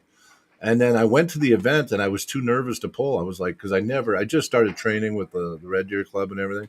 And then Matt came up to me, he goes, "When are you pulling?" I'm like, "Oh, I just helped. I got a sponsor. I'm just here. I just want to see what it's all about." He goes, "You're not pulling?" I go, "No." He goes, "Oh, you're fucking stupid." And I was like, "What?" And Matt got mad at me, and I was like, "What the fuck?" And then the next event was Drayton Valley. I said, "Well, I'm not fucking missing another event." You know what I mean? So I went, and I was nervous, and I got this big farm guy from Saskatchewan in the first round, and I crushed him. And I thought, "Fuck yeah!" And I felt it, and then I think I went up against. I didn't have much competition. Like there was only like 4 of us in the class. Corey French, I think, was there from Edmonton. Nice guy though. He was nice to me. And then Yeah. some other guy. But anyway, I was so pumped and I was crushing everybody and I got first place. And I was like, I felt like $1,000,000, man. I was like, I love fucking arm wrestling. And after that day, I've never looked back. I've loved arm wrestling every day of my life since. So Drayton Valley was a special event for me. Kind of sucks they stopped doing them. I like Drayton Valley. Staying at the Best Western. I was That like, was a this is stronghold event. That was a stronghold yeah. event. Dalibor owned it still then. Yeah. Yeah. Dalibor or something, right? Yeah, Dalibor. Yeah. Yeah, I haven't seen him in a long time. I hope he's doing well. I've been seeing Yeah, him. he had health issues or something, and then Yeah. I know but I haven't heard anything, so I hope he's doing well. Yeah, Yeah, I likewise. really do. It's been a good couple of years since I've even like seen a Facebook post from the guy. Yeah, Yeah, I hope he's doing okay. yeah. It's like he Yeah, just hopefully. he just like walked away. He just walked away totally. Yeah, and then his son, what was his name? Oh, jeez. It's not Myron. I wanted to pull him. I challenged him to a super match. I don't know his son anyway. He was a good puller too, and he was going to be my first big super match, and I ended up pulling Christian Dell instead. And oh no, Jaden was my first official super match. Jaden Hill, and he just did it out of niceness. He's a nice guy. He's the sweet guy. Yeah. Well, yeah, he's like my part of my family now. Jeez. Oh yeah. Well, his brother's my son-in-law now, right? So. Oh really? Yeah, Jared. Yeah, Jared. Yep. Yeah. He's my son-in-law. No, right on. Yeah, they had a baby. Gave me a grandkid. Gave me a grandson. So I'm a grandfather now. Very nice. Yeah, man, it is. It's pretty awesome, actually. How old? How old are you? I'm 47. Yeah. But I'm a grandfather already, so that's kind of cool. Hey, I made my parents grandfathers, and they're your age. Yeah. Yeah. I remember. Well, you have a couple now, don't you? Oh, yeah, I have 2 little boys. Yeah. I remember the first one. Yeah, I was like, wow. I was young too. I was 19 when I had my first. Oh yeah. Yeah. Yeah, So I was that's 21 fine. and 23. Yeah. So it's good though because you get it out, and then when they get older, you're still young enough to enjoy the I agree. grandkids. And I really, there's like definitely positives to waiting, but like there's huge positive to do it early. Yeah, I definitely, if I could do it again, I probably would continue to do it early. I probably wouldn't wait too long. I definitely would agree. It's good to have them young. Right. Yeah. There's some days, you only get, 3-4 hours of sleep some nights, right? But you wake up, you have a coffee, and you're 22, so it don't matter. You're fine. That's right. You're right. I remember back when I was in my 20s, man, I would go days with like 2-3 hours a night, and I would be fine. Now Now that I'm older, I couldn't do it. No. I couldn't imagine doing Yeah. some of the shit that I got to do, like being 40, 45, or having the kids like, early mid 30s and having to run off that kind of schedule again. Like, I could not even imagine Hmm. having to do that. It'd be brutal. Yeah. No. There's definitely perks of doing it young, and like I said, you know what? It was good for me because before I had children, I was pretty wild, and I think I would have either been in jail or dead if I didn't have a family. So when I knocked up my old lady, I changed my life. Like everything changed. Yeah, because you know what? Kids will do that, man. Kids will change people. It's usually for the better, right? So I yeah, absolutely they're agree. pretty amazing. Yeah, So I was yeah, kind of the same way. Definitely, like, yeah, when I had my first boy Arthur, it was like a switch kind of clicked on. Like, it's time. You yeah. got to figure it out right now. You got to be a role model for a human being. You That's got to right. you got to figure it out now. It's scary. All of a sudden, your whole life starts flashing, right? It's like, whoa, like yeah. It's interesting. Life is interesting. So, but what's cool is we got a whole bunch of like kids around the same age. So my grandkid and your kid, Yes. Hugh's Ty's kid, son, Cody's kid, yeah, Ty's kid, Ty's kid, Dustin Houghton's kid. He Dustin just Yeah, had a Houghton's boy. kid. Yeah, it's gonna be awesome. They're all going to be in the same youth division. yeah, they're gonna Yep. be in the same class. Yep. What is it? Age 1 to 17? Mhm. Well, we were talking last night to Leia. So Leia was on last night, and we were talking about starting a high school program. So Oh.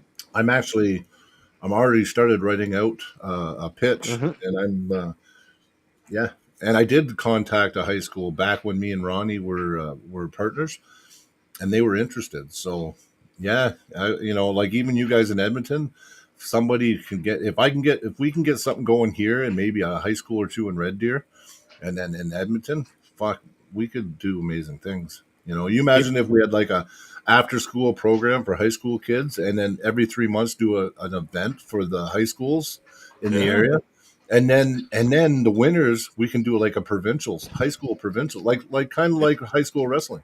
yeah, yeah. You know. That'd be really cool. That'd be really cool.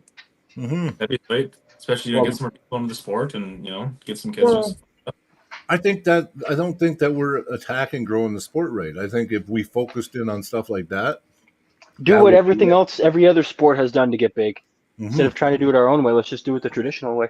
Mm-hmm.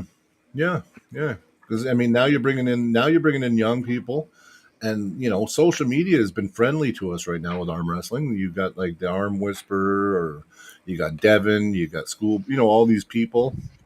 I mean, they'll be able to identify with them on the social media level, and then they'll start arm. I think it'd be great. I think hit the high schools.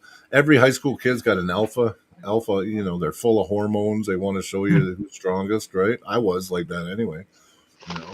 And this way, instead of going out and fighting after school, we could have arm wrestling. Be Yeah, great. Yeah, be make a really good good. outlet for a lot of those, a lot of kids. Arm, Yeah, arm it wrestling might. turns the needle of like being a contact sport without getting punched in the face over and over Mhm, again. I mhm. think it's a good way that, Nice. Yeah, yeah, yeah. And who knows, right? It might even give them an outlet that will keep them out of shit or going down the wrong path, yeah, right? Like yeah, it could be good. I really like to do. I always talk about doing positive things and growing our sport, and that's what we try to do with this podcast, and like we just try to do it in general. But I think if we really want to do it, let's try to hit the schools, right? yeah. They did it in Ottawa. Devin, Avery, his daughter, and Auden. I seen them compete in a high school tournament that they Yeah. ran in Ottawa. Yeah. Yeah, so I mean, there's liability issues, but I think with anything, you start a program. What you do is you don't just have them going at it the first week. You Yeah. spend time with them, teaching them just how to set up safely, pull safely, safe positions. And then eventually, you know what I mean? You let them start pulling. And of course, there's waivers, right? Well, it's hardly more dangerous than football. So if they're Yeah, gonna allow exactly. football, right? Yeah, you have Exactly. someone Rugby. literally trying to take you out, Yeah. physically take you down. So Oh, yeah. Oh, yeah. Yeah. Yeah. We played rugby in high school, too, and that was brutal. Like, you Yeah. know what I mean? Like, Yeah. as far Arm as injuries go, it's not even like arm wrestling has a high amount of injuries per sport type No. thing either. Like no. And it's not life threatening either. Like you can have No, a I've never life-threatening. heard. I've never heard of someone dying from an arm wrestle. Yeah, no one's broken their neck yet, or Wait till you see my super match. Then you'll know. Whoa! He's so quick. He broke the guy's neck. Yeah, I've only seen a couple arm breaks. I have. Like Yeah. almost 6 years I've been here. I think I've seen 2. Yeah, I've seen an arm breaker too. I remember. There was one in my event There was afterwards. 2023 provincials. That was, I think, I've seen some injuries, like some guys twang something on the table and they can't pull Usually it. their bicep tendon rip off. And, Yeah, I've seen stuff like that. Ooh, But Joe again, Fox and what's his face? That was a gnarly one. yeah, At that was, Fraser's. and that one I called that one out. You know what? I wish I never did. I put it in the universe. You remember Zach? Yeah. I'm like, listen, Marty has no business pulling Joe. He's going to get hurt. And I didn't like it. I said I don't feel good about Marty pulling. Marty, yes, he was rising up fast, but he had only pulled for like a year at that point. And then they threw him to Joe Fox in a super match. And I said, I called it. I said, I think he's going to get hurt. And they were pulling. I turned my head because I couldn't watch it. And I saw it happen. I was like, did he just? And I saw everyone's reaction. I'm like, oh yeah, he just. Yeah. We were standing. Yeah, we were. I was with you. We were off to the side. Yeah. There. Yeah. It was bad, man. Yeah, and I mean, Mike Rooney popped his shit at the Drayton Valley tournament we were at. So that Drayton Valley tournament, he pulled like 7 classes, and then Hugh Nutbrown, he was pulling Hugh Nutbrown, he ripped his bicep tendon off or whatever. Oh, that was pretty nasty. Yeah. I don't know if it was bicep tendon. I don't remember. Actually, I think it was. I don't know. Yeah. That's somebody I'd like to see pulling more is Mike Rooney. That guy's a beast. And I haven't seen a lot of them in the last 2 years. So he's at a white court, but he's strong. He's like a prison guard or something. Oh, yeah, got to be strong for that. Oh, yeah, he's strong. Well, he pulled like 7 classes at that Drayton Valley event, and I think he won like 3 of them. Yeah. Damn. You know who I really liked was that Chris Evans guy. Remember Captain America? Yeah, buddy. Yeah. You remember that Drayton Valley? That guy, he beat Josh on the left. He beat Josh Bellin on the left that day. Yeah. You know, he like jumped. He did a Superman jump off the ground. His feet left the ground and everything, and he pressed Josh to the pad. It was crazy. Yeah, he's probably one of my favorite pullers. Actually, I wish that guy was still pulling. I really do. Oh, yeah. What's Clifton saying? Brian, I got 170-pound table curl for fuck. Really? It's really good, buddy. After a 3-hour practice, you did it. Holy shit. Sunday is 30 days in a row training, no breaks. Okay, yeah, you need to have some deload soon, bro. Yeah. This guy trains like Clifton trains harder than most, like definitely harder than almost everybody. Yeah, if someone says they train harder in Clifton, I mean, I call bullshit. Yeah, this guy goes all out. And do you put a lot of effort, Clifton, into recovery? Like in terms of like supplementation or like just like straight blood flow, or are you like hard training for 3 hours straight? You get he'll answer, and then I'll answer in the meantime. Yeah. Clifton believes in going all out hard and then doing a proper deload close to his event. But he doesn't take the foot off the pedal much. But I think he does do some blood flow. Like he just shows me all the crazy lifts. But no, he goes pretty hard all the time. What do you say, Clifton? You said, I didn't send you a video, but I have it, laugh out loud. Well, yeah, I know. The side pressure ones are hard, but the table curl you can send me, I'm doing those again. So I want to see that. I got kind of butthurt because Clifton was hitting all these PRs on side pressure. And this is after my injury, and I really want to train side pressure. And I'm like, Clifton, don't send me no side pressure videos for a while because I can't do it, right? It's like, I was getting butthurt every time I seen it. I'm like, oh, I want to do side pressure. So, but yeah, hard training. Yeah, Clifton said just hard training. Yeah. Right on. But he does do a pretty steep deload when it comes to his match. So, and he's been doing it hard for years. Like he competed back in WAL. He's been competing for. Oh, Clifton's not new. He's 15 years. I think. What are you? 15 years, Clifton? He takes a week off, so he'll go hard until he's broken, and then he takes a full week off. Nice. So, yeah. He beat Victor. He beat Victor at the MAC event and MAC 4, right? It was MAC 4? Yeah, MAC 4. Yeah. So I didn't think he would beat Victor because Victor's really good and strong. Victor's Right now. something else. Clifton's a monster, man. Yeah, yeah, Clifton's a monster. yeah. And Victor got around. Victor started off strong, but once Clifton slowed Victor down, it was just a matter of time, and then he got him right. So he pulls a lot like Ryan Bellinger. Mm. Yeah, very similar. Like he's just willing to go. Like he'll hold you, and you got to try to pin him through it. And then his side pressure surges are like, yeah, like stupid 160-pound side pressure surge. That's awesome. It's pretty hard to stop. Yeah. I've been just recently in the past 6 months, I've been able to put on some serious side pressure gains. Like, and oddly, I found the best thing for my side pressure was holding my baby like this. Oh yeah, yeah, because that constant. Yeah. For, and Yep. out of nowhere in the past like 6 months, I've all of a sudden like I can just trust everything. The connection has just come out of nowhere. When I used to never be that guy. Like even when you and I were pulling, like Yep. I'd You hit, I try to flash into like a cup and back, and if I didn't get it, it was over.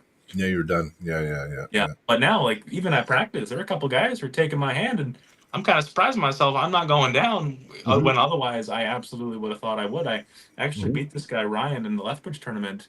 I tried to pin him, and I actually beat him in a hook. It was like the first time I ever hit into a hook and actually won. And as far as I know, he was like a pretty decent puller. But No. Yeah, Clifton, UAL and WAL, 15 years now in February. So. We're on. That's Yeah. awesome. Yeah, he's a long time. Good guy, good person too. Clifton's a really good person. So I'm gonna try to see him when he comes down in December. Yeah. No, Victor's good stuff. And Victor, yeah, Victor is crazy. I got a shirt for Victor. I made a shirt for Victor for after Ty passed, and I have not happened to meet Victor when I had a shirt at the same time. I've had that shirt since Ty passed, a little over a year now. I gotta meet up with him one of these days because I have this shirt. Victor, if you're watching, I still have your shirt. I promise. He does watch. He might be watching. Yeah. So what? You quit making shirts? What's going on here? Yeah. I was running little Ducky's decals for about a year, and I've kind of moved on to some bigger and better things. Had some bigger opportunities come way, and it was taking a lot of time. So yeah, everyone that did order was like massively supportive. It was my first I got business. some shirts. Yeah, I got some shirts. Yeah. Well, Yeah, Deadly Dungeon, right? Yeah, I did all of Dale's, all those gold ones. Yeah, I did all of them. But man, they took so much time. They were So awesome. Well, your shirt, you remember that shirt you made, that gold with the gold writing on it? That's me and Dale seen that, and we're like, we gotta fucking get it. That's it. And then so we just put our money together, and then we put that order in. But I love my Deadly Dungeon shirt. It fucking looks awesome. Yeah, I definitely I made because the one on my back it says greatness deified on the back. Yeah, in gold. What's that? It's in gold. It looks fucking wicked. Yeah. I love it. It was such a cool look. Like I really loved it, and that gold is my favorite gold to use. But yeah, it's expensive, and it takes a while to put, especially Dale. There's so much detail in Dale's logo with the chain and all the veins, arms. Dale's was the one where I made like 36, 37, articles for him. Yeah. And it took me like a long time. And so, after a little while, it was like, you know what, I gotta, and so, no, I'm working with a few other things now. I got a couple other companies and businesses that I've partnered up with that I'm seeing a lot more growth out of it that I can be. Right. Yep. Yeah. So, but I still have all the tools. That's good. Right here. Well, because our league starts in the spring, right? So, yeah, if you decide you want to have a special week of working and make some through the fingers 98 shirts. Yeah. Well, as long as they're all one color and not too complicated, we can throw some gold at it and limited edition run. I like the through the fingers in the gold. That would be nice. That'd be cool. Sweet. Yeah. Special, but yeah, limited edition run. I like that. Yeah, we'll call it a limited edition run. Yeah, that'd be great. $90 a shirt. Yeah. You get half the profits. The thing is with these tariffs right now. So I sent a package yesterday. It was retarded. It was going to Maine in the States, and I had to. For one, they wouldn't ship it. They said I had to go online and do a U.S. thing first. I had to do like the U.S. customs thing, I'm like, what? I used to just bring a package. You guys would tell me how much and send it, and it's not like that now. So I had to pay $35 for tariffs on a gift. I put it as a gift. They still charged me. They asked me the value of it. I kind of lied. I said $80, right? But yet it was like 10 handles. You know what I mean? And like it was like it could be is the value is for me to determine. But arbitrary. Anyway, that's true. yeah. So and then it was $35. So and I'm like, okay. And then I'm like, okay, does that cover? I thought that covered shipping and everything because it gave me a barcode, said everything. So and then I took it to the counter. She scanned it. $32, please. I'm like, what the fuck? I'm paying again. So I had to pay $35, and the tariff was higher than the shipping price. Yeah. So like, yeah, so it sucks. Even though that I've supported, I'm mad at our representative for poking the bear and keep giving us more tariffs. When I haven't really been the guy making the tariffs, but it's harder when it affects you. So now I'm like, fuck that. If I got to ship to the States, yeah, the tariffs are gonna have to maybe be paid by them. So yeah, Pope, it was me. It's gonna get too expensive. It was me, Pope. In a package. Yeah, it was me flicking. Yeah, it was me. My dog's freaking out. Matt Flicking him on the Sador, foot. fellow wild, yeah. Attacking him. So Matt Sador and Matt Wiggins both made the Vancouver Wildcat team for Tough League. So congratulations, Matt and Matt. Congrats. Matt and Matt. Have you been able to check out the Tough League? Have you seen anything on it? Yeah. No, I haven't. I haven't even really heard much about it. Oh, it's fucking amazing. I'm going to inform you on it. Please do. I want to hear it. Yeah. So Montreal and Toronto had their big match the day of the Lethbridge tournament. You remember it was were you there? You were there. Yep. They had it on the big screen on the side. That was the Montreal. I didn't realize that was live. I thought that was just like, well, they were playing sumo wrestling. Yeah. I thought they just someone was typing in a video. I didn't. Well, in the beginning, it was because it was on thefight.com. But at the beginning of the day, it was the Tough League. It was like Alan Ford. There was Montreal versus Toronto, and Montreal had Pork Chop was on Montreal. Alan Ford was Toronto. You had Heidebreck on BLM was on Montreal. John Therian, the Savage, was on the Montreal team. Like there was a lot of big names anyway, and it was really good. Montreal ended up they won by a pretty big margin actually, because this team thing is more strategic. It actually is a team thing where if you can like strategize, you can be like, okay, Ducky, you know what? He's in the supers, but you've beaten him before, right? You're gonna pull up, and if you pull up, you get extra points for pulling up a class. Right? If you're team captain, you get an extra point for every win you get because you're team captain. And then there's like risk the biscuit match you can call or something where it's double. If you win, you get double the points. Yeah, and it's all strategized like that, right? It's not set in stone who you're pulling, and a team can like put someone else in there if they want to. Like, you know what I mean? Like you could end up pulling 3 times in a row because it gives your team the most points. Like, you know what I'm saying? I like some innovation. That's a cool way to do things. It's really cool. Yeah, and the way they're doing it, like the Vancouver team, half their team's from Alberta. Like Matt Sador's not from Vancouver. Ryan Espy's from Manitoba. He's on the team. He's in the supers. You got Fraser Benoit from Black Falls. He's on the BC team. They got a good team though overall. They got Alex Toproll on the lightweight, and then the other Alex, two of the newer. In BC? Yep, BC. Yeah. Oh yeah. Oh, you should see it. Like the people that we got, and there's 4 U.S. teams too. So there's 4 Canadian teams, 4 U.S. teams, and it's going to get to a point where you can like trade. Teams can do trades for athletes and shit. He wants to do it just like the NBA. It's fucking. You got to check it out. It's TAWF. Yeah, I do. It's a lot of fun. Cool. Yeah, it's a lot of fun, man. It's going to be great. And it's on a Mac table, Mac rules. Interesting. So that's another thing. It's the closest your hands go. It's called the Tough League, but it's TAWF, Team Arm Wrestling Federation. Mm-hmm. Yeah. Wait, that's really cool. Yeah. Some people change up the game a little bit, dude. Because I remember seeing a couple of times, like even with the Alberta like team trophies and what have you, it always seemed to be a little bit like you have a couple like Yeah, right. Like really, if you just put Matt against everybody, then Red Deer's winning every single time. Yeah. There's nothing else to it, right? Yeah. But no, that's interesting to see some innovation like that. That's really cool. I'll have to look Yeah. more. It is. It's excited me because I think it's really the only way. It's the first time that I thought maybe arm wrestling can go mainstream. And I don't think it will be on an individual level. I think it will take this team league that will to do it, right? And then Yeah. you're going to have fans and people watching because their ultimate goal. So right now the season doesn't start till November 2026, but they're doing 4 preliminary matches this year, and just to establish the teams and everything else. And they want to build the portfolio to sell it. So he's got friends in like TSN. He knows somebody from ESPN.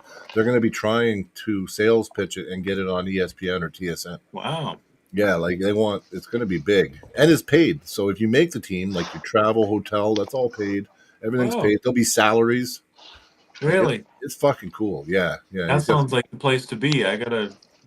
But just train hard, and you never know. You never know. Do they have like qualifiers or something to try? They're gonna know it's gonna be a draft thing. So every year they will draft. But they said eventually, like right now, it's in the early stages. They would like to have a farm league, so they have a league underneath, and then that farm league is where they can pluck from or even draft from. They're going to do a draft every year. So it's going to be pretty cool, man. Yeah, you got to check it out. TAWF. Honestly, yeah, that's pretty sweet. Yeah, he's been working on it for like 5. It's been his idea for like 5 years, and he's finally he's put the proof of concept in now, and that's what this year is proof of concept, right? So it's really cool, man. Just go on YouTube and check out the Montreal Saints versus the Toronto. What was the Toronto's team? The Wildcats or something? No, that's Vancouver Wildcats. We're Calgary Rangers. Oh, it's like the oh man, I said a crazy starter there. I don't know what it is. I forget, but anyway, it doesn't matter. Toronto versus Montreal, it was good. Yeah, and I mean, like, just look at the names on their teams. Like we should know the name of the team. It's the Toronto. I think we have Warriors. Oh, Victor, there's Victor in the chat. Hey, brother. Does someone know what the Toronto team's called? If we're having brain aneurysm. Yeah, we're Toronto Smoke. Thank you, Matt. Toronto Smoke. Yeah. I don't think I would have got that in a million years. Yeah. I was way off in a whole different direction. Yeah. Oh, sorry, I missed that, Clifton. Sorry. How much longer until you get back at full motion? I'm back at full motion, you could say, but I'm not back at full load. So, I've gotten up to about 65 pounds of side pressure. So that was from 5 pounds when I started. So I would say you know what? The numbers are going up quicker now. I still think February, March, I'm back. I'll be back and I'll be competing again on the right. So that's where I'm at. And that's my goal. My goal is March at the latest, to be back on the right hand. So, and as long as I don't push it and don't do nothing crazy, it should work. It's only if I get too anxious and try to, come back too soon, I could make it worse, I think. So, yeah. Zane Lewis, home from work, watching the boys. Yes. Thank you, Zane. Clifton. Fucking Victor, you son of a bitch. My buddy. Son of a bitch. Fucking song. You Clifton. Son of a bitch. Yeah. But yeah, Toronto Smoke. And just look at the caliber, right? Like, Heidebrecht actually popped his bicep tendon. He's out right now. He just had surgery. Shitty.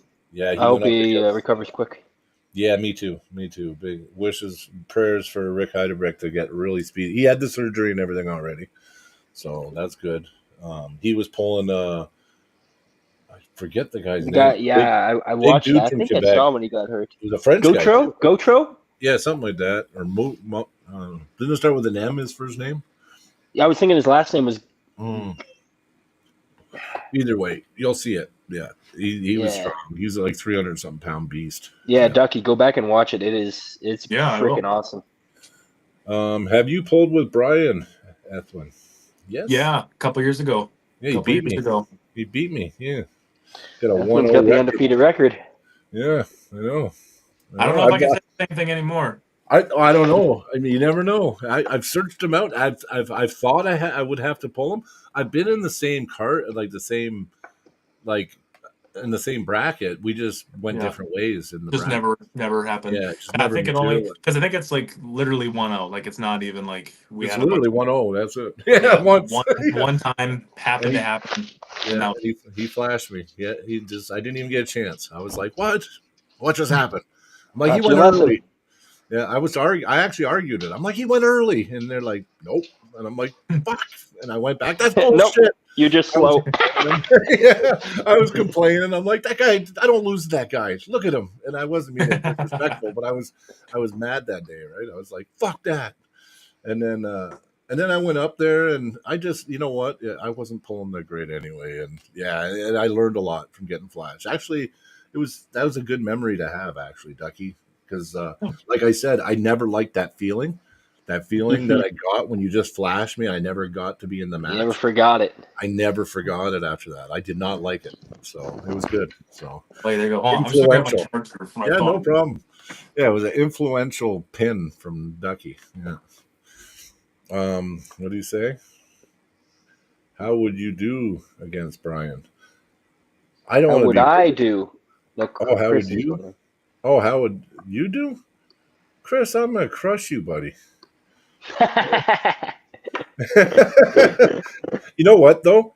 I've been watching. You know what? Since he got heavier, he's been looking pretty good, man, and a lot stronger too. Like a lot. Yeah, I was chatting with him. Where was it? Just it must have been Lethbridge. Yep. Yep. I thought he's been looking really good. Actually, I've been watching you pull, Chris, and I think you've improved a lot, man. And I think you're better heavy than when you were light. I really do. I don't know why. You must have just got a lot stronger when you put on the weight. But yeah, Chris Drinkwater asked you how you would how he would fare against me. But you, like I said, he doesn't really know how I feel because he really got me when I was brand new. So yeah, Chris has a really, really, really good hand. he does. I was that just I'm still complimenting him. struggling. Yeah, he's got a really, really good hand, and he's very sticky in a lot of ways, which I struggle with. But yeah, no, with there's definitely a good chance. Definitely a good chance. I think if he was able to get his hand on you, you might have a hard time. But I'm a good hit. I'm known for my hand too. So well, and that's always the thing too, right? I think but you never know. You never know. Well, I think there's a world where Chris might have you. Yeah. There's definitely a world where you might have him. I definitely wouldn't put my money on one person for sure. Yeah. Well, you know what, Chris? We'll have to try her out, buddy. We'll give her a shot. You're looking pretty heavy. You might be a super. I mean, wouldn't take him much to get there now. You know who you got to ask? Ask Jared how you do with me, or ask Zach.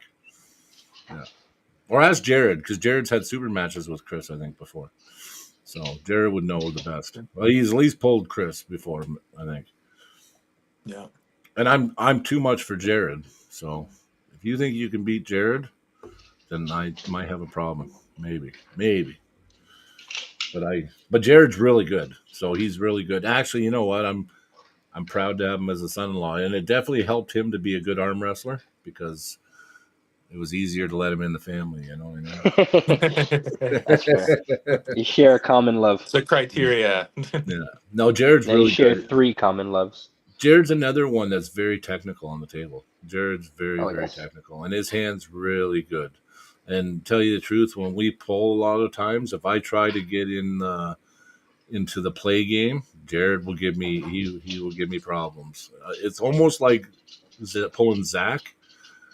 I will just strap up and use brute force and just power Jared because you know what I mean? When it comes down to it, if I get the strap, I can nullify. He's tricky like me, but he's got a big hand, unlike me. Bigger hand, tiny hand, so he can actually do some damage.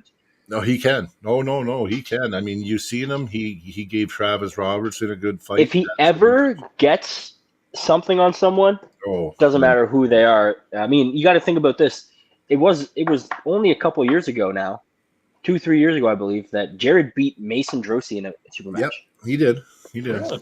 Yep. Yeah. Oh yeah, Jared's not bad. Jared's really good. Like Jared's beat me in a super match, so I mean I can't talk. Oh yeah. No, Jared's phenomenal. Yeah, he's a good puller, but I mean I can still if I want to be I can knuckle down and pin him with brute force. So I mean, I don't know, Chris. If you think you're there, I'd have you a super match when I get healed. No problem. We'll do it up. Yeah, I know you've That'd be been fun. getting better though. I will give him credit because I watch. I'm OCD, so I watch everything. If a live stream comes on or there's arm wrestling, believe me, I'm watching it. So Yeah, I see Brian all the time. Sometimes we're both logged in yep, commenting. It looks like it's the same account, but two different yeah, people are we'll commenting, both and be on it through the looks funny. fingers commenting. Yeah, and one guy's typing one way and I'm typing it different. Yeah, it's kind of weird sometimes. Yeah. Yeah. Then I'm like, hey Zach, yeah, yeah. But I'm always watching, right? So, and I've seen Chris. You look like I said. I think you look a lot better heavy since you gained all the weight. You definitely look strong, and your hands been looking impressive. So, but I think honestly, I think I'll crush you right now. Even I think I beat you injured. Like, and I'm not even trying to be rude.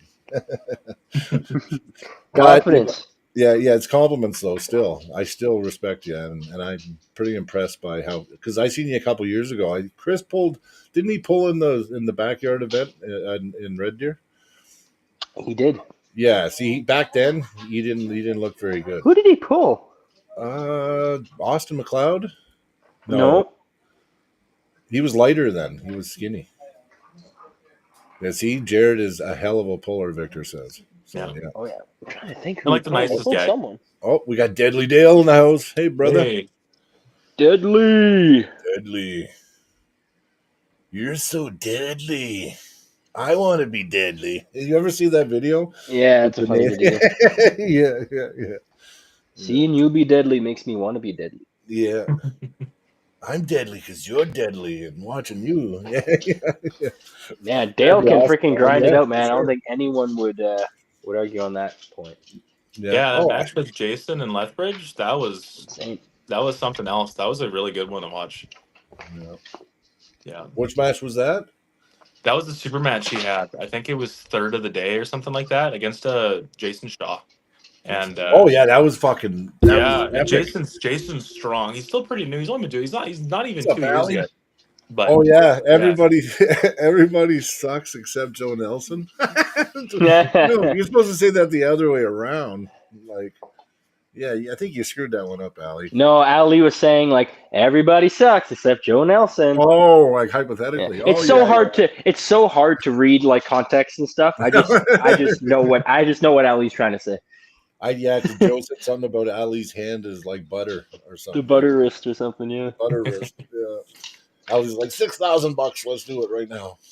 I'll tell you what, Ali's wrist is not butter. I'll tell you right now. No. If his wrist is butter, mine's freaking non-existent. I've got to pull Mine's out with a, Ali, and a rubber band. Ali's cup is very impressive. Yeah. That's funny. Well, man, we got everyone in the chat tonight, man. That's awesome. Clifton is scared of Deadly. I see that. That's funny. Clifton's going to come and take down all the monsters up here now. Mm-hmm. Yeah. Mm-hmm. Well, this summer, actually, come spring, I would like to go to the States a lot. We should almost start a little thing again. We went to Montana. We kicked their ass. And I mean, they've gotten a lot better since we started going there too. I think we've helped them get better because it was closer the last time we were down there. Maybe we got to go to Utah.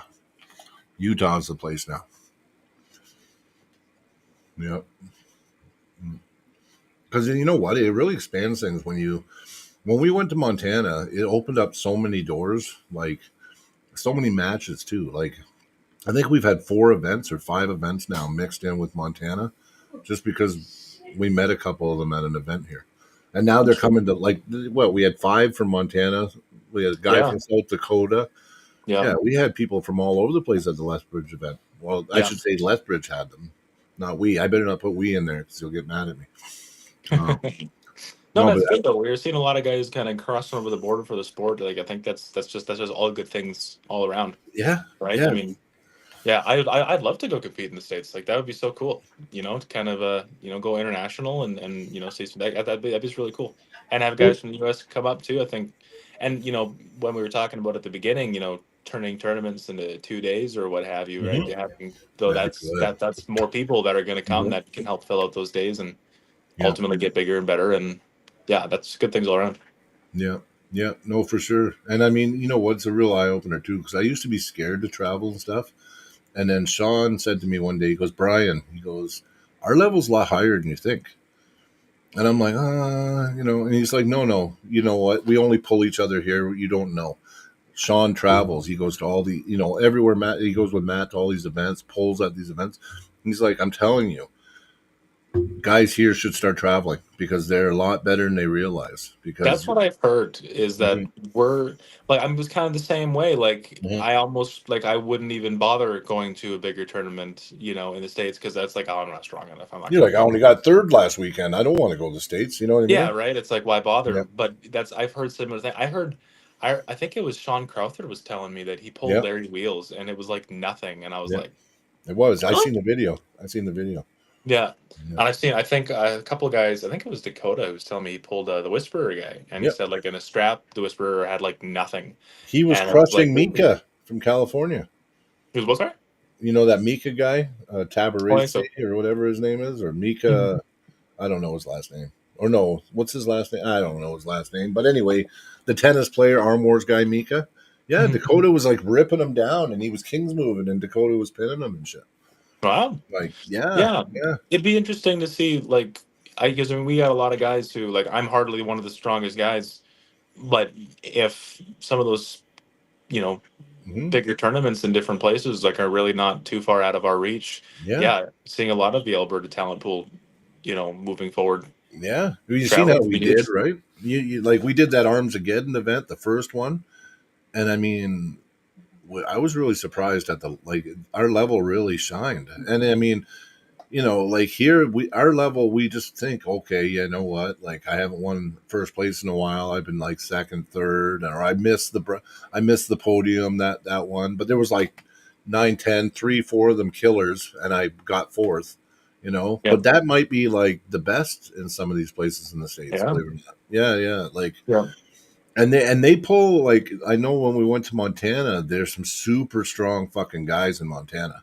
Like they're Mhm. strong, but they all just kind of grip and rip. Like it's just you know they're not used to us just taking their hand and you know what I mean and like I've heard that too. Yeah, Jeremy yeah was telling me, Jeremy Etsy, he was telling me yeah about that because him and Ty used to go to the tournaments a lot yep in they're the ones Montana. yeah Yeah, and he said just like that, like a lot of them just kind of buckle down, squeeze, and throw to the side. But that's you know, it they play yeah. with their hand, king's move or what have you. They don't have it. Nah, I can't vouch if that's Ty true. was the one. Ty's kind of the reason we went.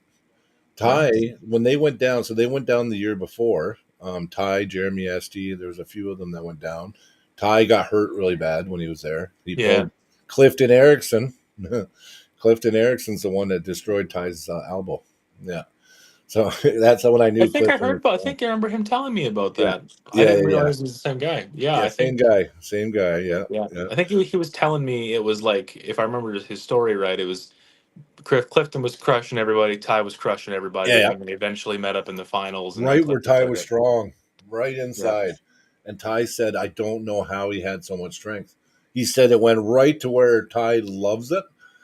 And he said for some reason that his side pressure, it just ripped through and it tore out Ty's elbow all to shit, right? Yeah. So, um, but yeah, that was Clifton. Yeah. And that's when I heard about Clifton. So I'm like, oh, fuck, that guy's strong. If someone could do that to Ty, they're fucking Yeah. strong. So and Yeah. then we met a guy named Dion. He came up and had a super match at my event Yes. at the Yeah. Valor tournament, and then everything just started taking off. And then next thing you know, and Ty's like, "Yeah, go there. It's fucking awesome." And then we all went. Ty came too. Ty was with us. He ended up having a match. We got him a match. He didn't have a match. He just came to support us.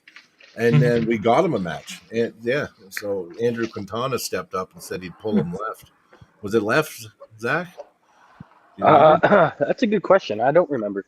I think it was left because right he was pulling Jared, right? Andrew was pulling Jared.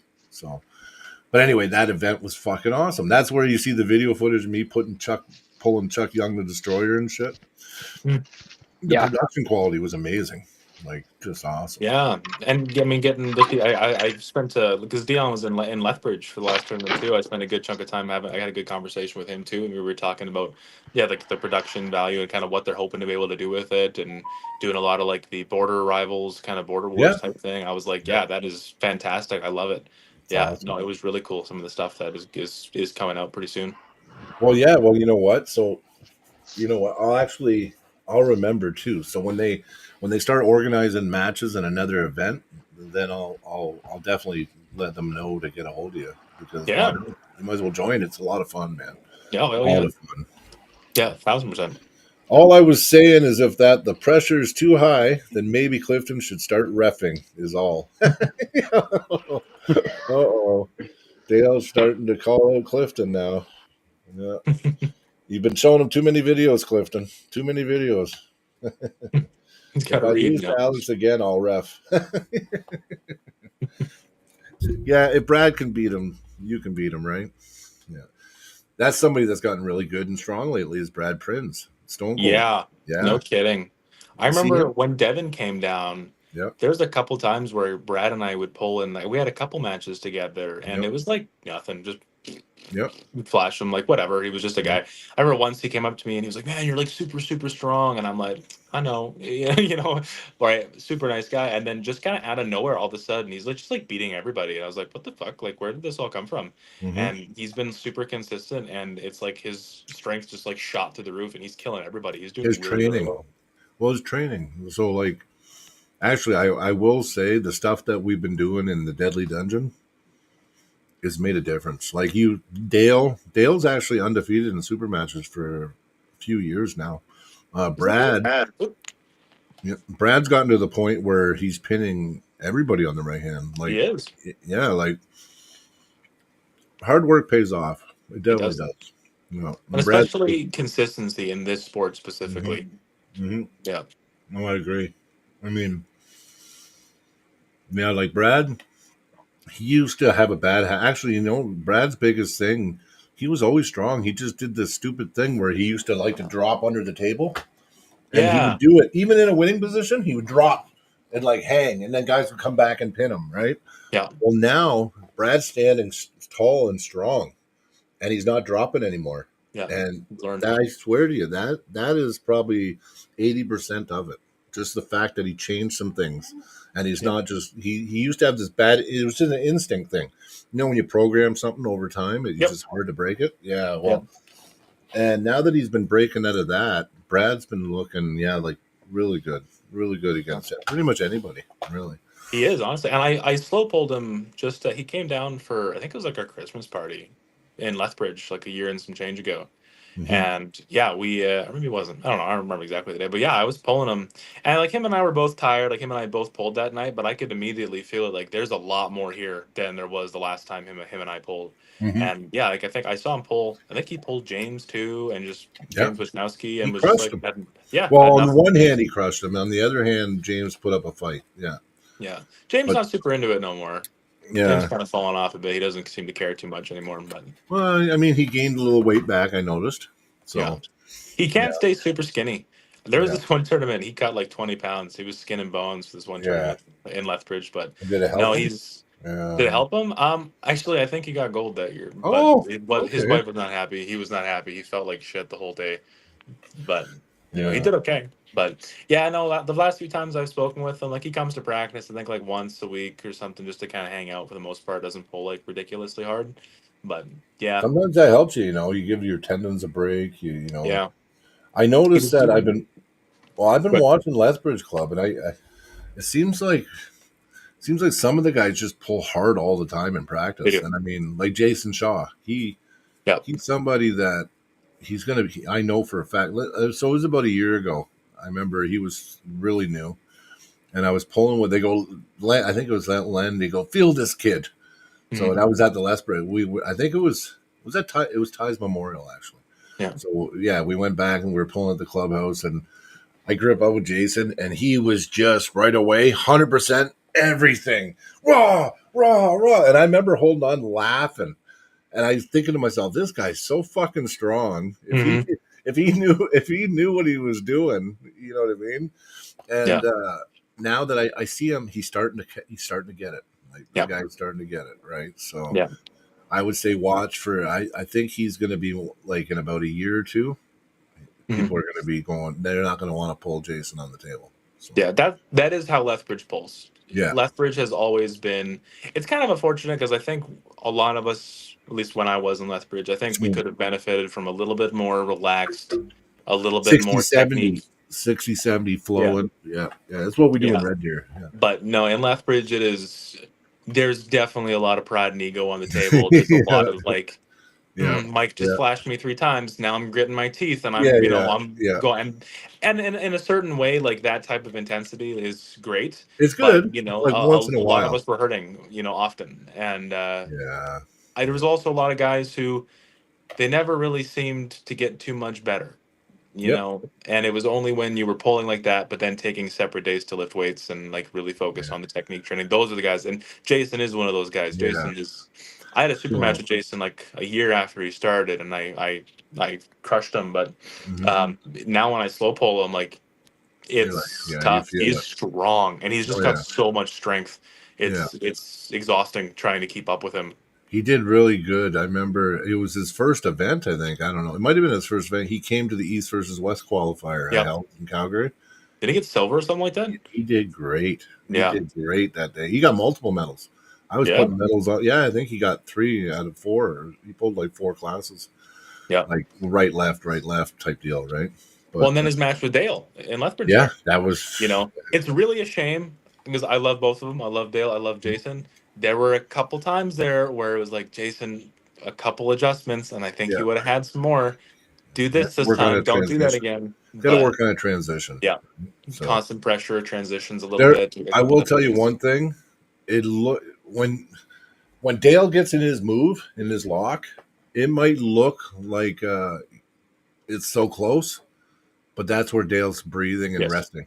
Yeah, Yeah. because that's his to break through that. You need a really solid transition, and Jason just hasn't developed a transition. He didn't really know. And No. Jason has never ever pulled someone like that of that caliber in that way.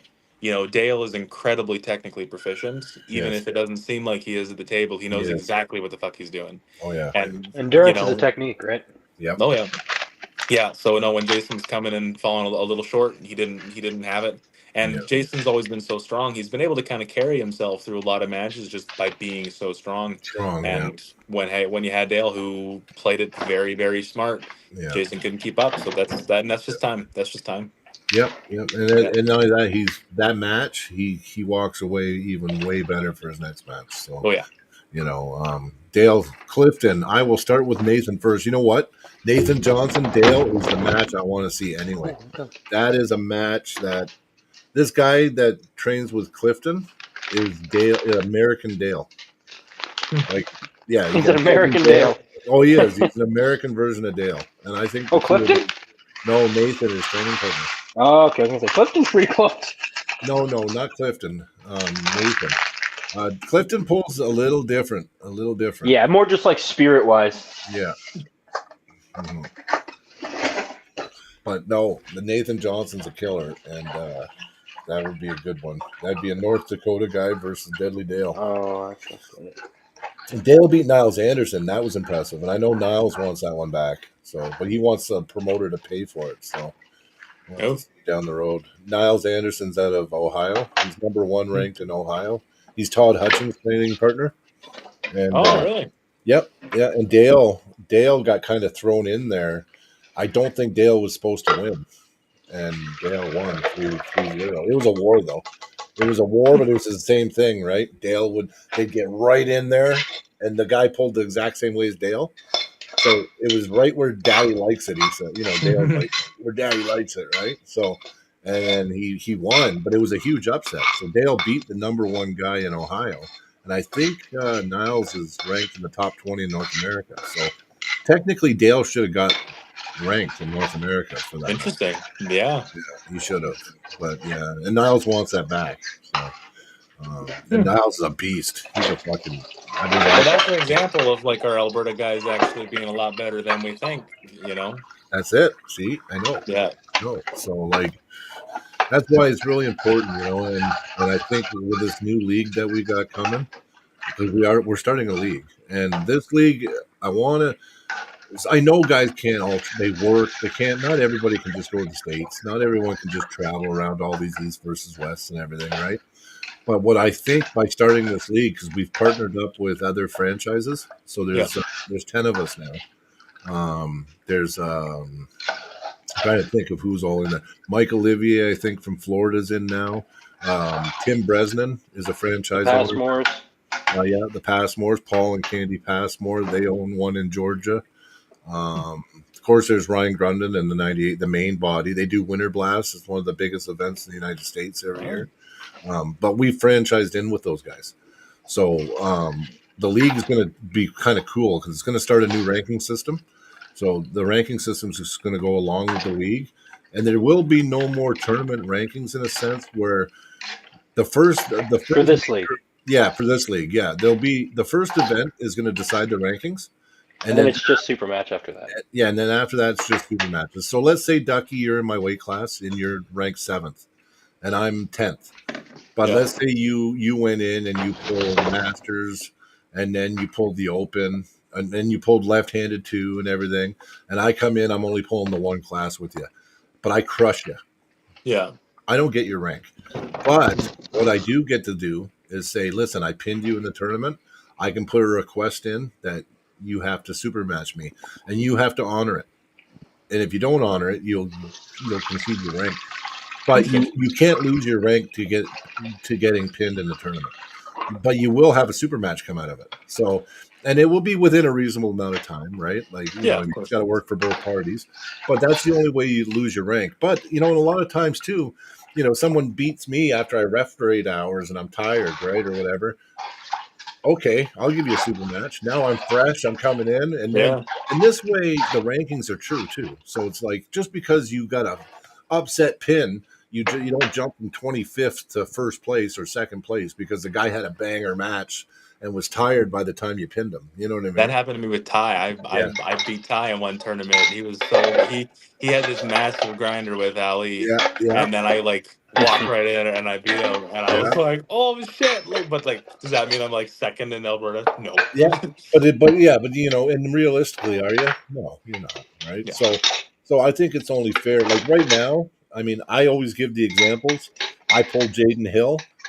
I beat him in a super match, got his rank, right? And then a month later, I pulled in Masters and the Pro, and I was tired. I had a couple hard matches, and then Jaden was fresh, and he pinned me. Well, that whole super match that I had to best out of 5 just got wiped because I was tired, and he beat me. He pinned me once in the tournament, and he got his rank back. So what's the point of doing the super match then? You know, then a year later, I beat Byron. I finally beat him, right? We have a super match. I planned for it. I beat him at the Christmas party last year in Lethbridge. I beat him, and it was like a couple months later, I reffed all day, and I probably shouldn't have competed, but I want to have fun. I want to pull, right? I don't want to have to worry about my ranking and so on, but I want to pull. So I pull, and he enters. He wasn't in my class either, so I said, you know what? I can pull because, you know, Byron was pulling the Pro. He wasn't pulling. His right was kind of injured. He didn't want to pull right, so he's only pulling left. But 5 minutes to 7, James is like, oh, Brian's dead tired. Byron, get in there. And they entered him at 5 minutes to 7. I'm like, for fuck's sakes. So anyway, sure enough, Byron was too strong for me. He pinned me, right? Right away, I lost my rank. So that whole super match I did against him meant shit. So I'm like, I'm going to make a system. We're going to make a system, I should say, that doesn't happen. And it's nothing against Byron or Jaden, or I'm not complaining to them. But the system's flawed, right? Like, I want true rankings. We want true rankings. I want it so when Ducky is looking and planning your climb up the ranking board, that these are true rankings. Like, this guy here deserves to be 6th or 5th or 4th. You know what I mean? Not Mark Pickering's 4th in the super heavyweights because he pinned somebody that was tired. You know what I mean? Because that's what happened, right? Mark Pickering was 4th. Hey, Mark Pickering is the GOAT. He's the GOAT. Yeah, he's the GOAT. He's the GOAT that everyone... Because he's newer, everyone beat somebody, got a pin on somebody, and now he's 4th in all of Alberta on the supers. There's been a lot of times I've looked at those rankings that come out, and I'm like, that's not right. No, no. And it's like we want guys to have pride in their rankings, and we want them to be serious too. I want them to be serious. I want to look at our Alberta rankings and say, yeah, this is accurate. These 4 guys or 5 guys at the top, this is the pinnacle. This is the goal. This is where you need to train to. Not, You know what I mean? Not bullshit rankings, right? So, and I mean, unfortunately, Jason does. You know what? The rules of the Jason does it awesome. He does a great job. He Yeah. keeps up on it. Like it's not a bash or knock on Jason. I just think the rankings are flawed, and we got to. You know what? We'll start a new ranking system with this league. It won't matter to anybody, but it will be only based on who participates in the league. But it will be accurate and it'll be true. And when you lose your ranking, it's going to be you'll lose it to somebody in a super match, and Yeah. I think it will be just right. What do Yeah. you think? Do you think that's a good idea? Me? Oh yeah, fuck yeah! I think that's a good. Yeah. I think there's a lot of things to do in Alberta that I don't think are done as optimally as they could be. Yeah. And I mean, we've spoken a lot about them today, especially with Yeah. the way the tournaments are handled. Rankings is also one of those things. There's been a number of times where I look at the rankings and I'll be like, there was a while where on the left hand, the tournament I got injured at, I did very poorly, and I was like 14th. Mhm. And there was like 9 guys ahead of me that it's like maybe not 9, but there was a lot of them where I was like, I know for a fact I can beat you. Yeah. Not Yeah. even like a little doubt in my mind. No. 100%. Like I that will guy beat you never's any day. beaten me ever, and he's ranked ahead Yeah. of me. Yeah. Like yeah. I There'd know. be guys that were in like 5th, 4th, 6th that were like double as high as I was, and it's like you've never even touched me. Yep. That's not right. Yeah. And it's like it's not a big deal, No. because But- wait enough time, we'll meet again in a tournament and I'll win Yeah. and it'll be fine. But Yeah. I do like the idea of rankings being realistic, because then if I want to climb those rankings, I know they're accurate, and also gives me a good idea of like who's my next guy, who do I got to keep my eyes on, who's coming for me, who do I got to worry about, right? Yeah. And I like the idea of being able to take the rankings seriously, but when they seem a little flawed, it's kind of hard to sometimes. Yeah. It's hard to really care because that if I have one good tournament, I'll be up to second. And I'll be good. And that's just it, right? So I mean, we definitely want to make sure. I want to bring back integrity to the rankings too, right? So it's like, yeah. So that's our mission, Like we're just try to do things for the community and to be honest and accurate. And I want guys to have pride. I want guys to have pride in their rankings, and I want them to, like I want them to be able to look at the rankings and say, if I'm 11th, if I beat this guy that's 9th, that's a huge accomplishment. Like not where it's like that guy shouldn't be 9th. I'll just go flash him quick, and then now I'm 9th. Like I don't know. Like like it should mean something to be top 10, top 8, top 5, top 3, right? Right now it doesn't. Like I said, Darren Matthews. We know he's not 12th in Alberta or 11th. Yeah, he's a monster. Yeah, he's a monster. I know. I know he's a monster. He's the last guy to pin Josh Bellin on the right, the one in Alberta. So he's number 12 for 11th in Alberta right now. So it's like, to me, it's just like when you start seeing Caleb Freeborn is number 12. I'm like, Caleb's not number 12. Yeah. And I could just give you examples nonstop like that, right? Yeah. So, yeah. So but you always try to make it better. Try to, especially if we do this league and that, we want to just try to do it like the most honest, best way. And actually, I'm still open to suggestions. So like, if people type or write to me or something and have a good idea, then please do. Well, that's the thing. Be flexible, right? Someone might have an idea that changes the game. Well, be willing to change. Right, yep. As someone might take the idea you have right now and say that's stupid because of this, and this. Here's a better idea. And I might not be looking at it from their angle, and I could go, "Whoa, you're right. You're onto something there." You know what I mean? Exactly. Yeah. So I mean, you run with what makes sense and what everyone can be on board with, and if you end up needing to change it for whatever reason, there's no shame, there's no harm in that. Yeah. I think it takes for us all talking and coming together and. There's a lot of pride in our sport too, and sometimes I think it's what holds us back. You know what I mean? Like communication and just having an open mind. I think we can constantly do things to better things. Like this whole team idea with Tough. Like I'm telling you, it's so amazing. And we've talked about it. Since I've been arm wrestling, I've heard talk of we got to try to figure out some way to do a team thing. But I mean, no one could ever really mastermind it. It's a hard thing to organize. Is Ian gonna? Is he pulling? Like, is the revision of the Mac table right now going to be what they're using for sure next November, or is it possible that they might use a even more revised version? Well, right now I don't this know is the that yet. most current and revised one, so I don't know if they're doing any more changes to it. I'm pretty sure they're almost at a finished product, from what I know. Okay.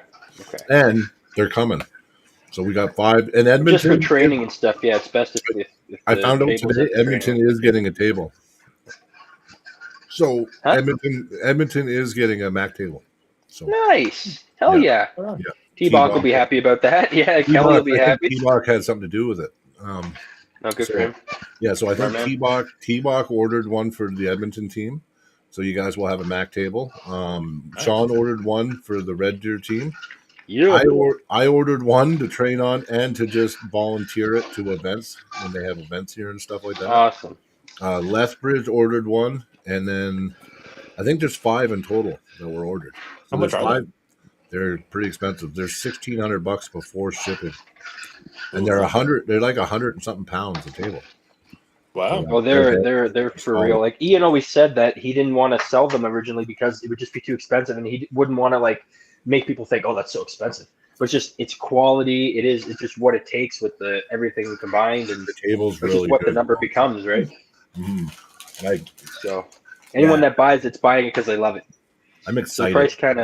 The price is worth it. You know, and $1,600 isn't a crazy investment when you really think about it either. It's a great investment on the table.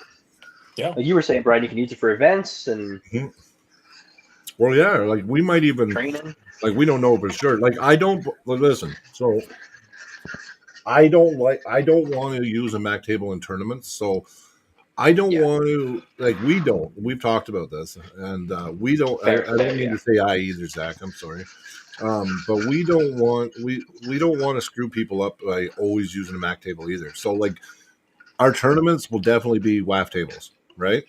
But I was thinking for super matches, we'll do Mac rule for the super matches and Mac table. And the reason that I say I don't like it for the tournament, 10 by 10 pads. Well, I don't think it's the most entertaining way you can have a super match, but it's not going to help you if you never pull on a WAF table and you only pull on a Mac table. And now you go to provincials or whatever, you're going to be fouling all over the fucking place, right? Like, you know what I mean? Yeah. So I'd like to differentiate like Mac table for super matches, and for tournaments, it's always going to be your. And I've heard people argue that if it's different, you don't want to do arm wrestling and then do the Mac because it's too. Bro, I can drive automatic and stick. Yeah, me too. Two totally different things. Okay, yeah. I can do Mac. I can do normal. Yeah. I can switch on the fly. No problem.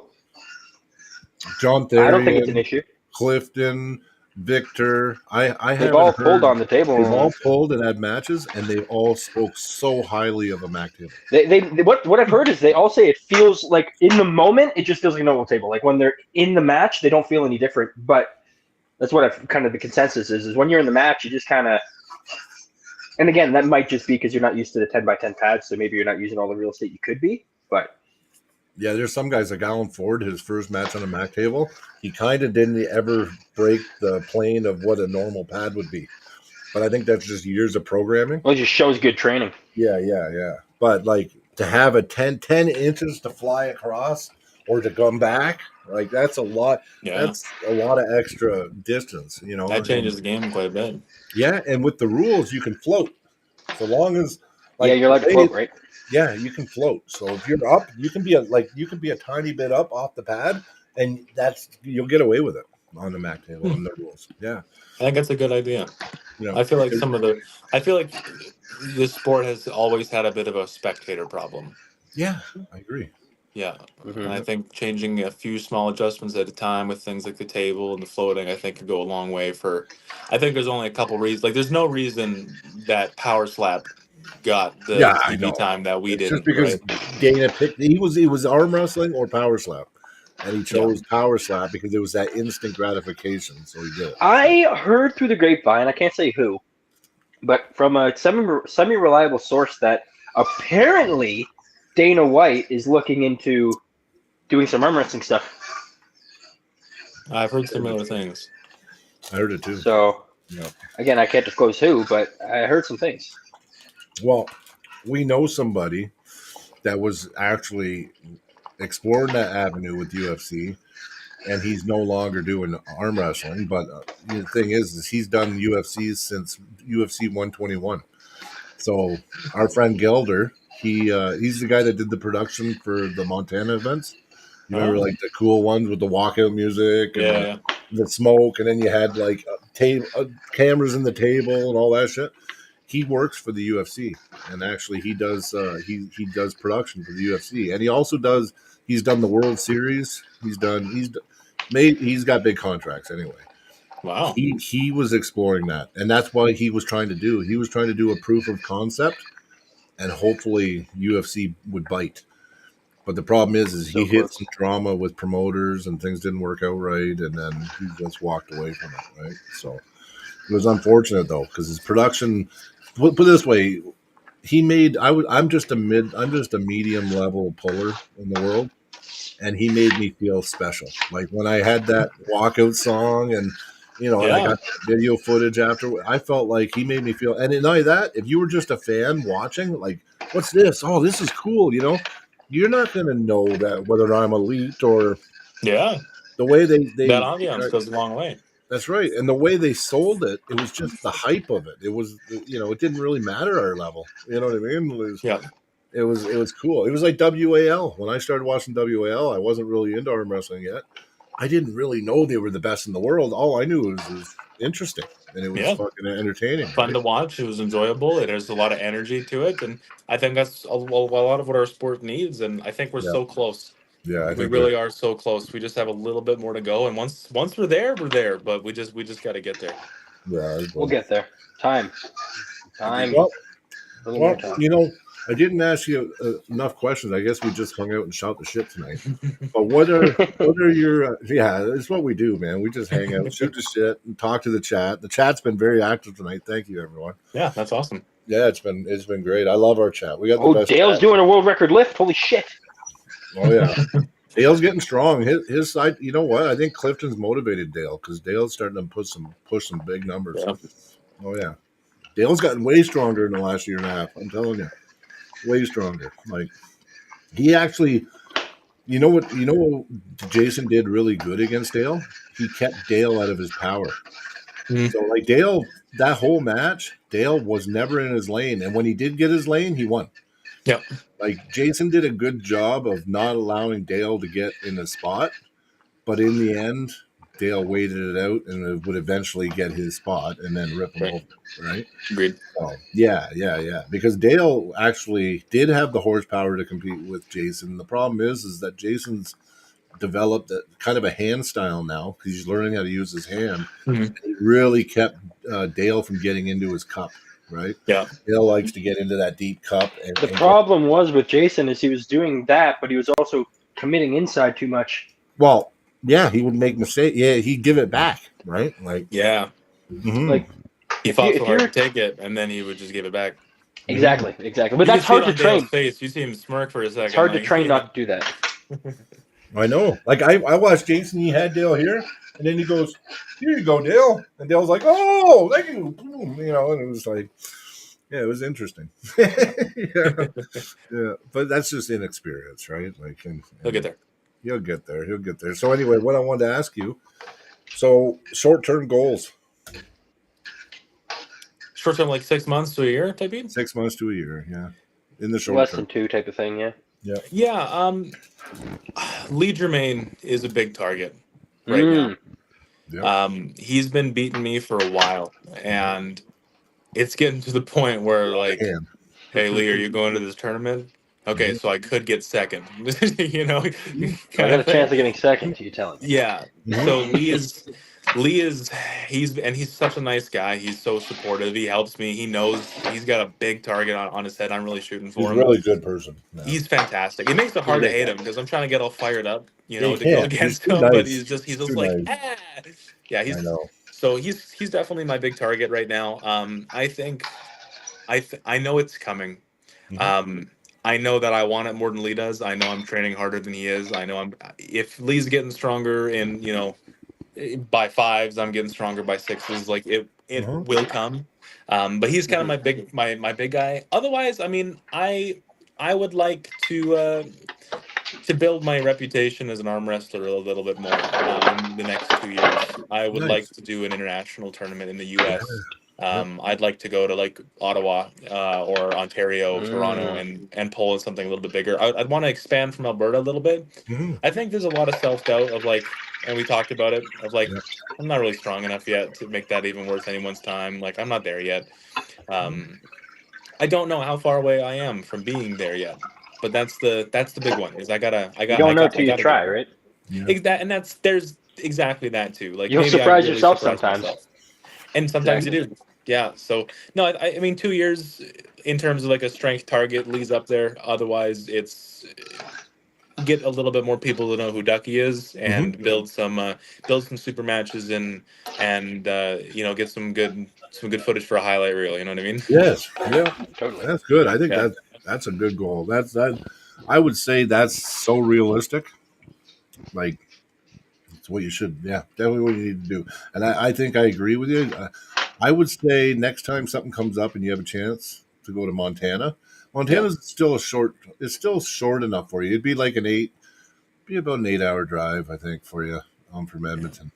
But you know what? You plan it out, right? And you go down. The hotels are actually pretty cheap there. The cost, the food, you don't even pay tax in Montana. Things are cheap. It's not a big, expensive trip, believe it or not.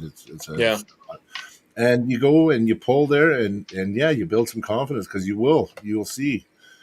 Not saying that Montana guys suck; they're super strong guys. No, I know what you mean. Yeah, I know. But you will find that you'll learn a lot about yourself. I know we did. I know when we started going to Montana, my confidence changed a lot.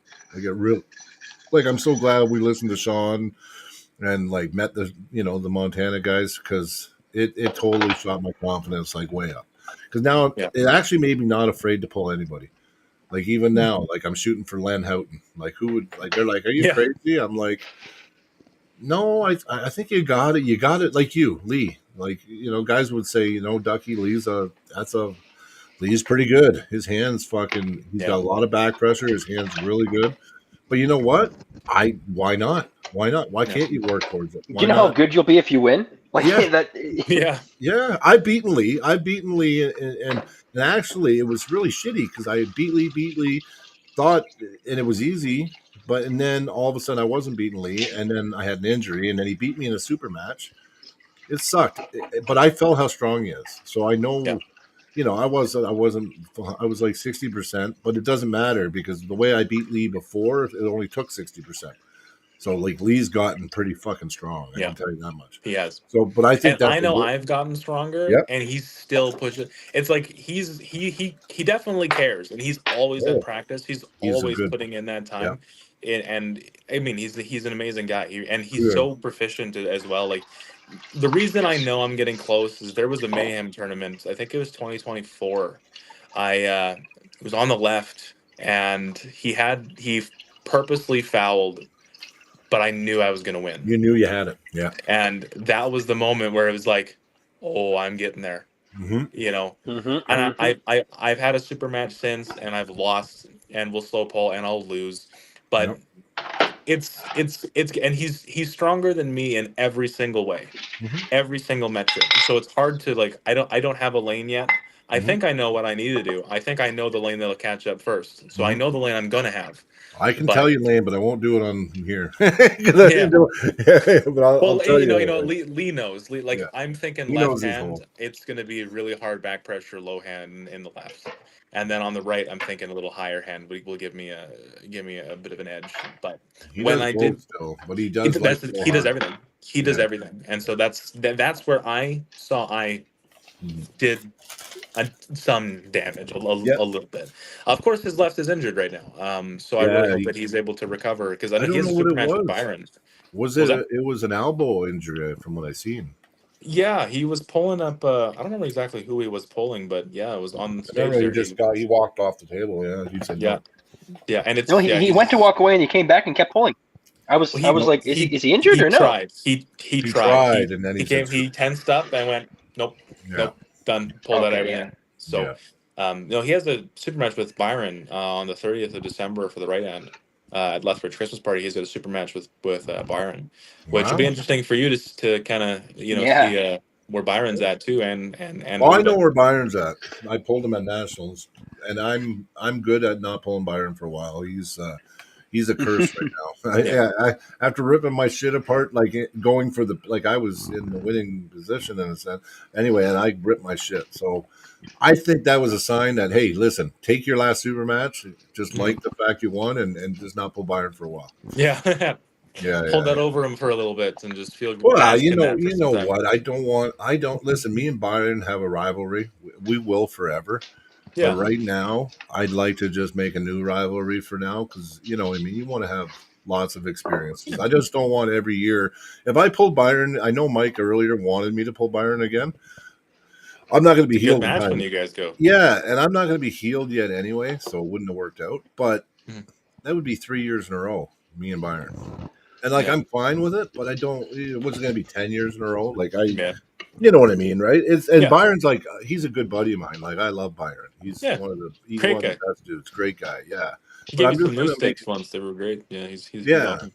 I'm just gonna make a new rivalry for a while, and then when it happens, we'll pull. Me and him will always pull. We're in the same class. We're always gonna pull. So yeah, Yeah. I'm just saying Len because that way it gives me a style. I want to switch it up too. I want to, and Len is even if I come out and I just lose to him and he flashes me, I will get a lot out of it because my Yeah. training that I'm going to do in prep for him is it's all worth it, right? Yeah. Like you gotta set a goal and then that motivates you and that will make Yeah. you better Agreed. overall. Yeah, and it's the same thing with you and Lee, right? Like Lee Yeah. is like Len for me. I think for you, I think it's Yeah. similar. So Yeah. And I think Lee's realistically attainable. yep, And that's like not tomorrow, yep, but I know that with what I'm putting in, I know I'm putting in more than he is, and I know that I care more than he does. So yep, yeah, it'll definitely come. I think it's a really good target for me. yeah. And yeah, it's great too because he so much so actively supports me trying to beat him. I know, And I like know.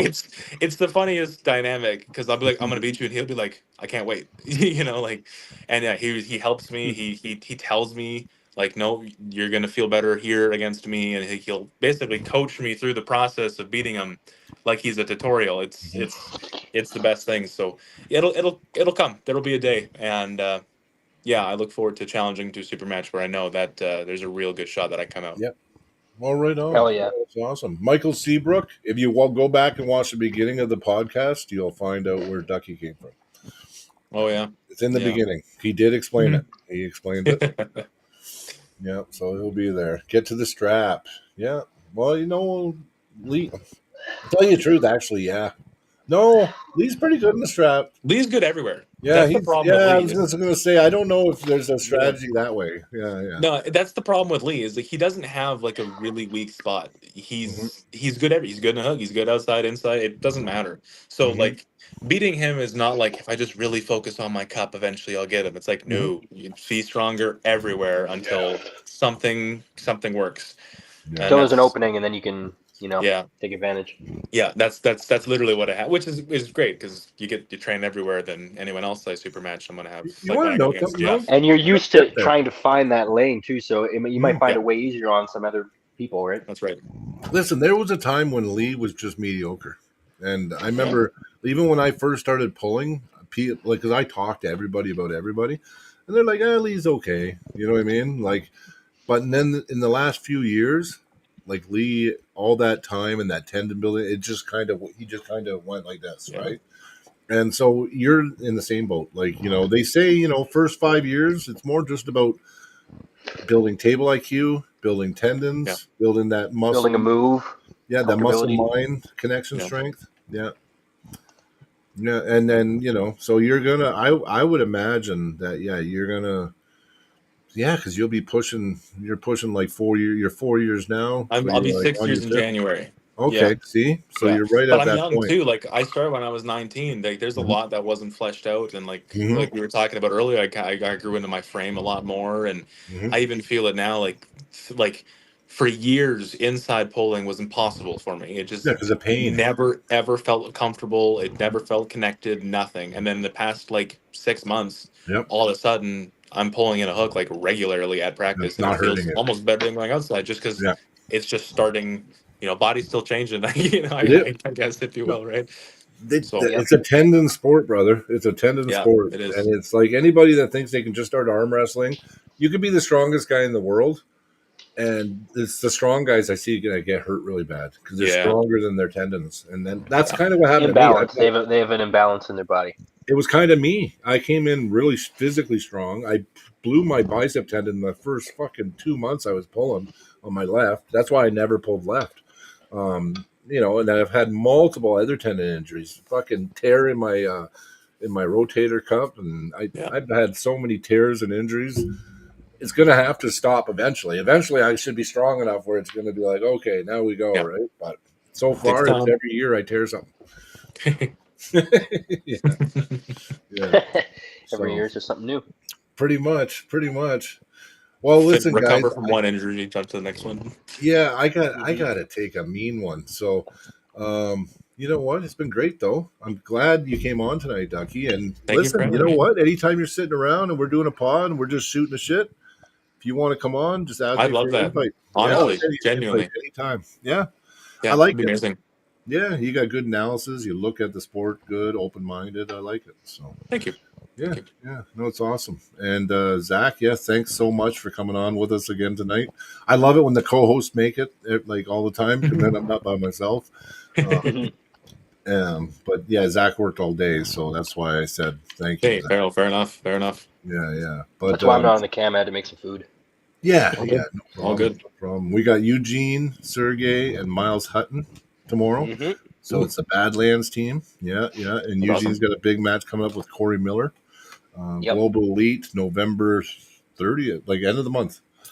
Hey, it's my birthday, November 30th. Really? Oh, Nice. there you go. Yeah. So yeah, Eugene's pulling Corey Miller. So that should be Fun. really good. Yeah. And yeah. And then next thing, I guess we'll see. Are you going to Mayhem? Oh yeah. Oh yeah. Yeah. So Absolutely. We'll be seeing you at Mayhem. I'm going to be. Oh, yeah. I'm doing the reffing clinic or the seminar, and I'm gonna go for my level 3. Nice. So, yeah, we're gonna see if it happens this year. If it does happen, it's good because it will benefit us all because Yeah. we're a little better, right? So Yeah. yeah. But if not, if I don't get it, that's fine. You know what? I want to be a good ref, so There you go. whatever happens, happens. Yeah, for Awesome. sure. But yeah, thanks everyone in the chat. Love yous all, and thanks, Ducky, man. It was good talking to you. Thank you guys. Okay, man. Well, you have a good night, and You too. peace. We'll see you, Zach. Have a good Peace. night, What's up, guys? buddy.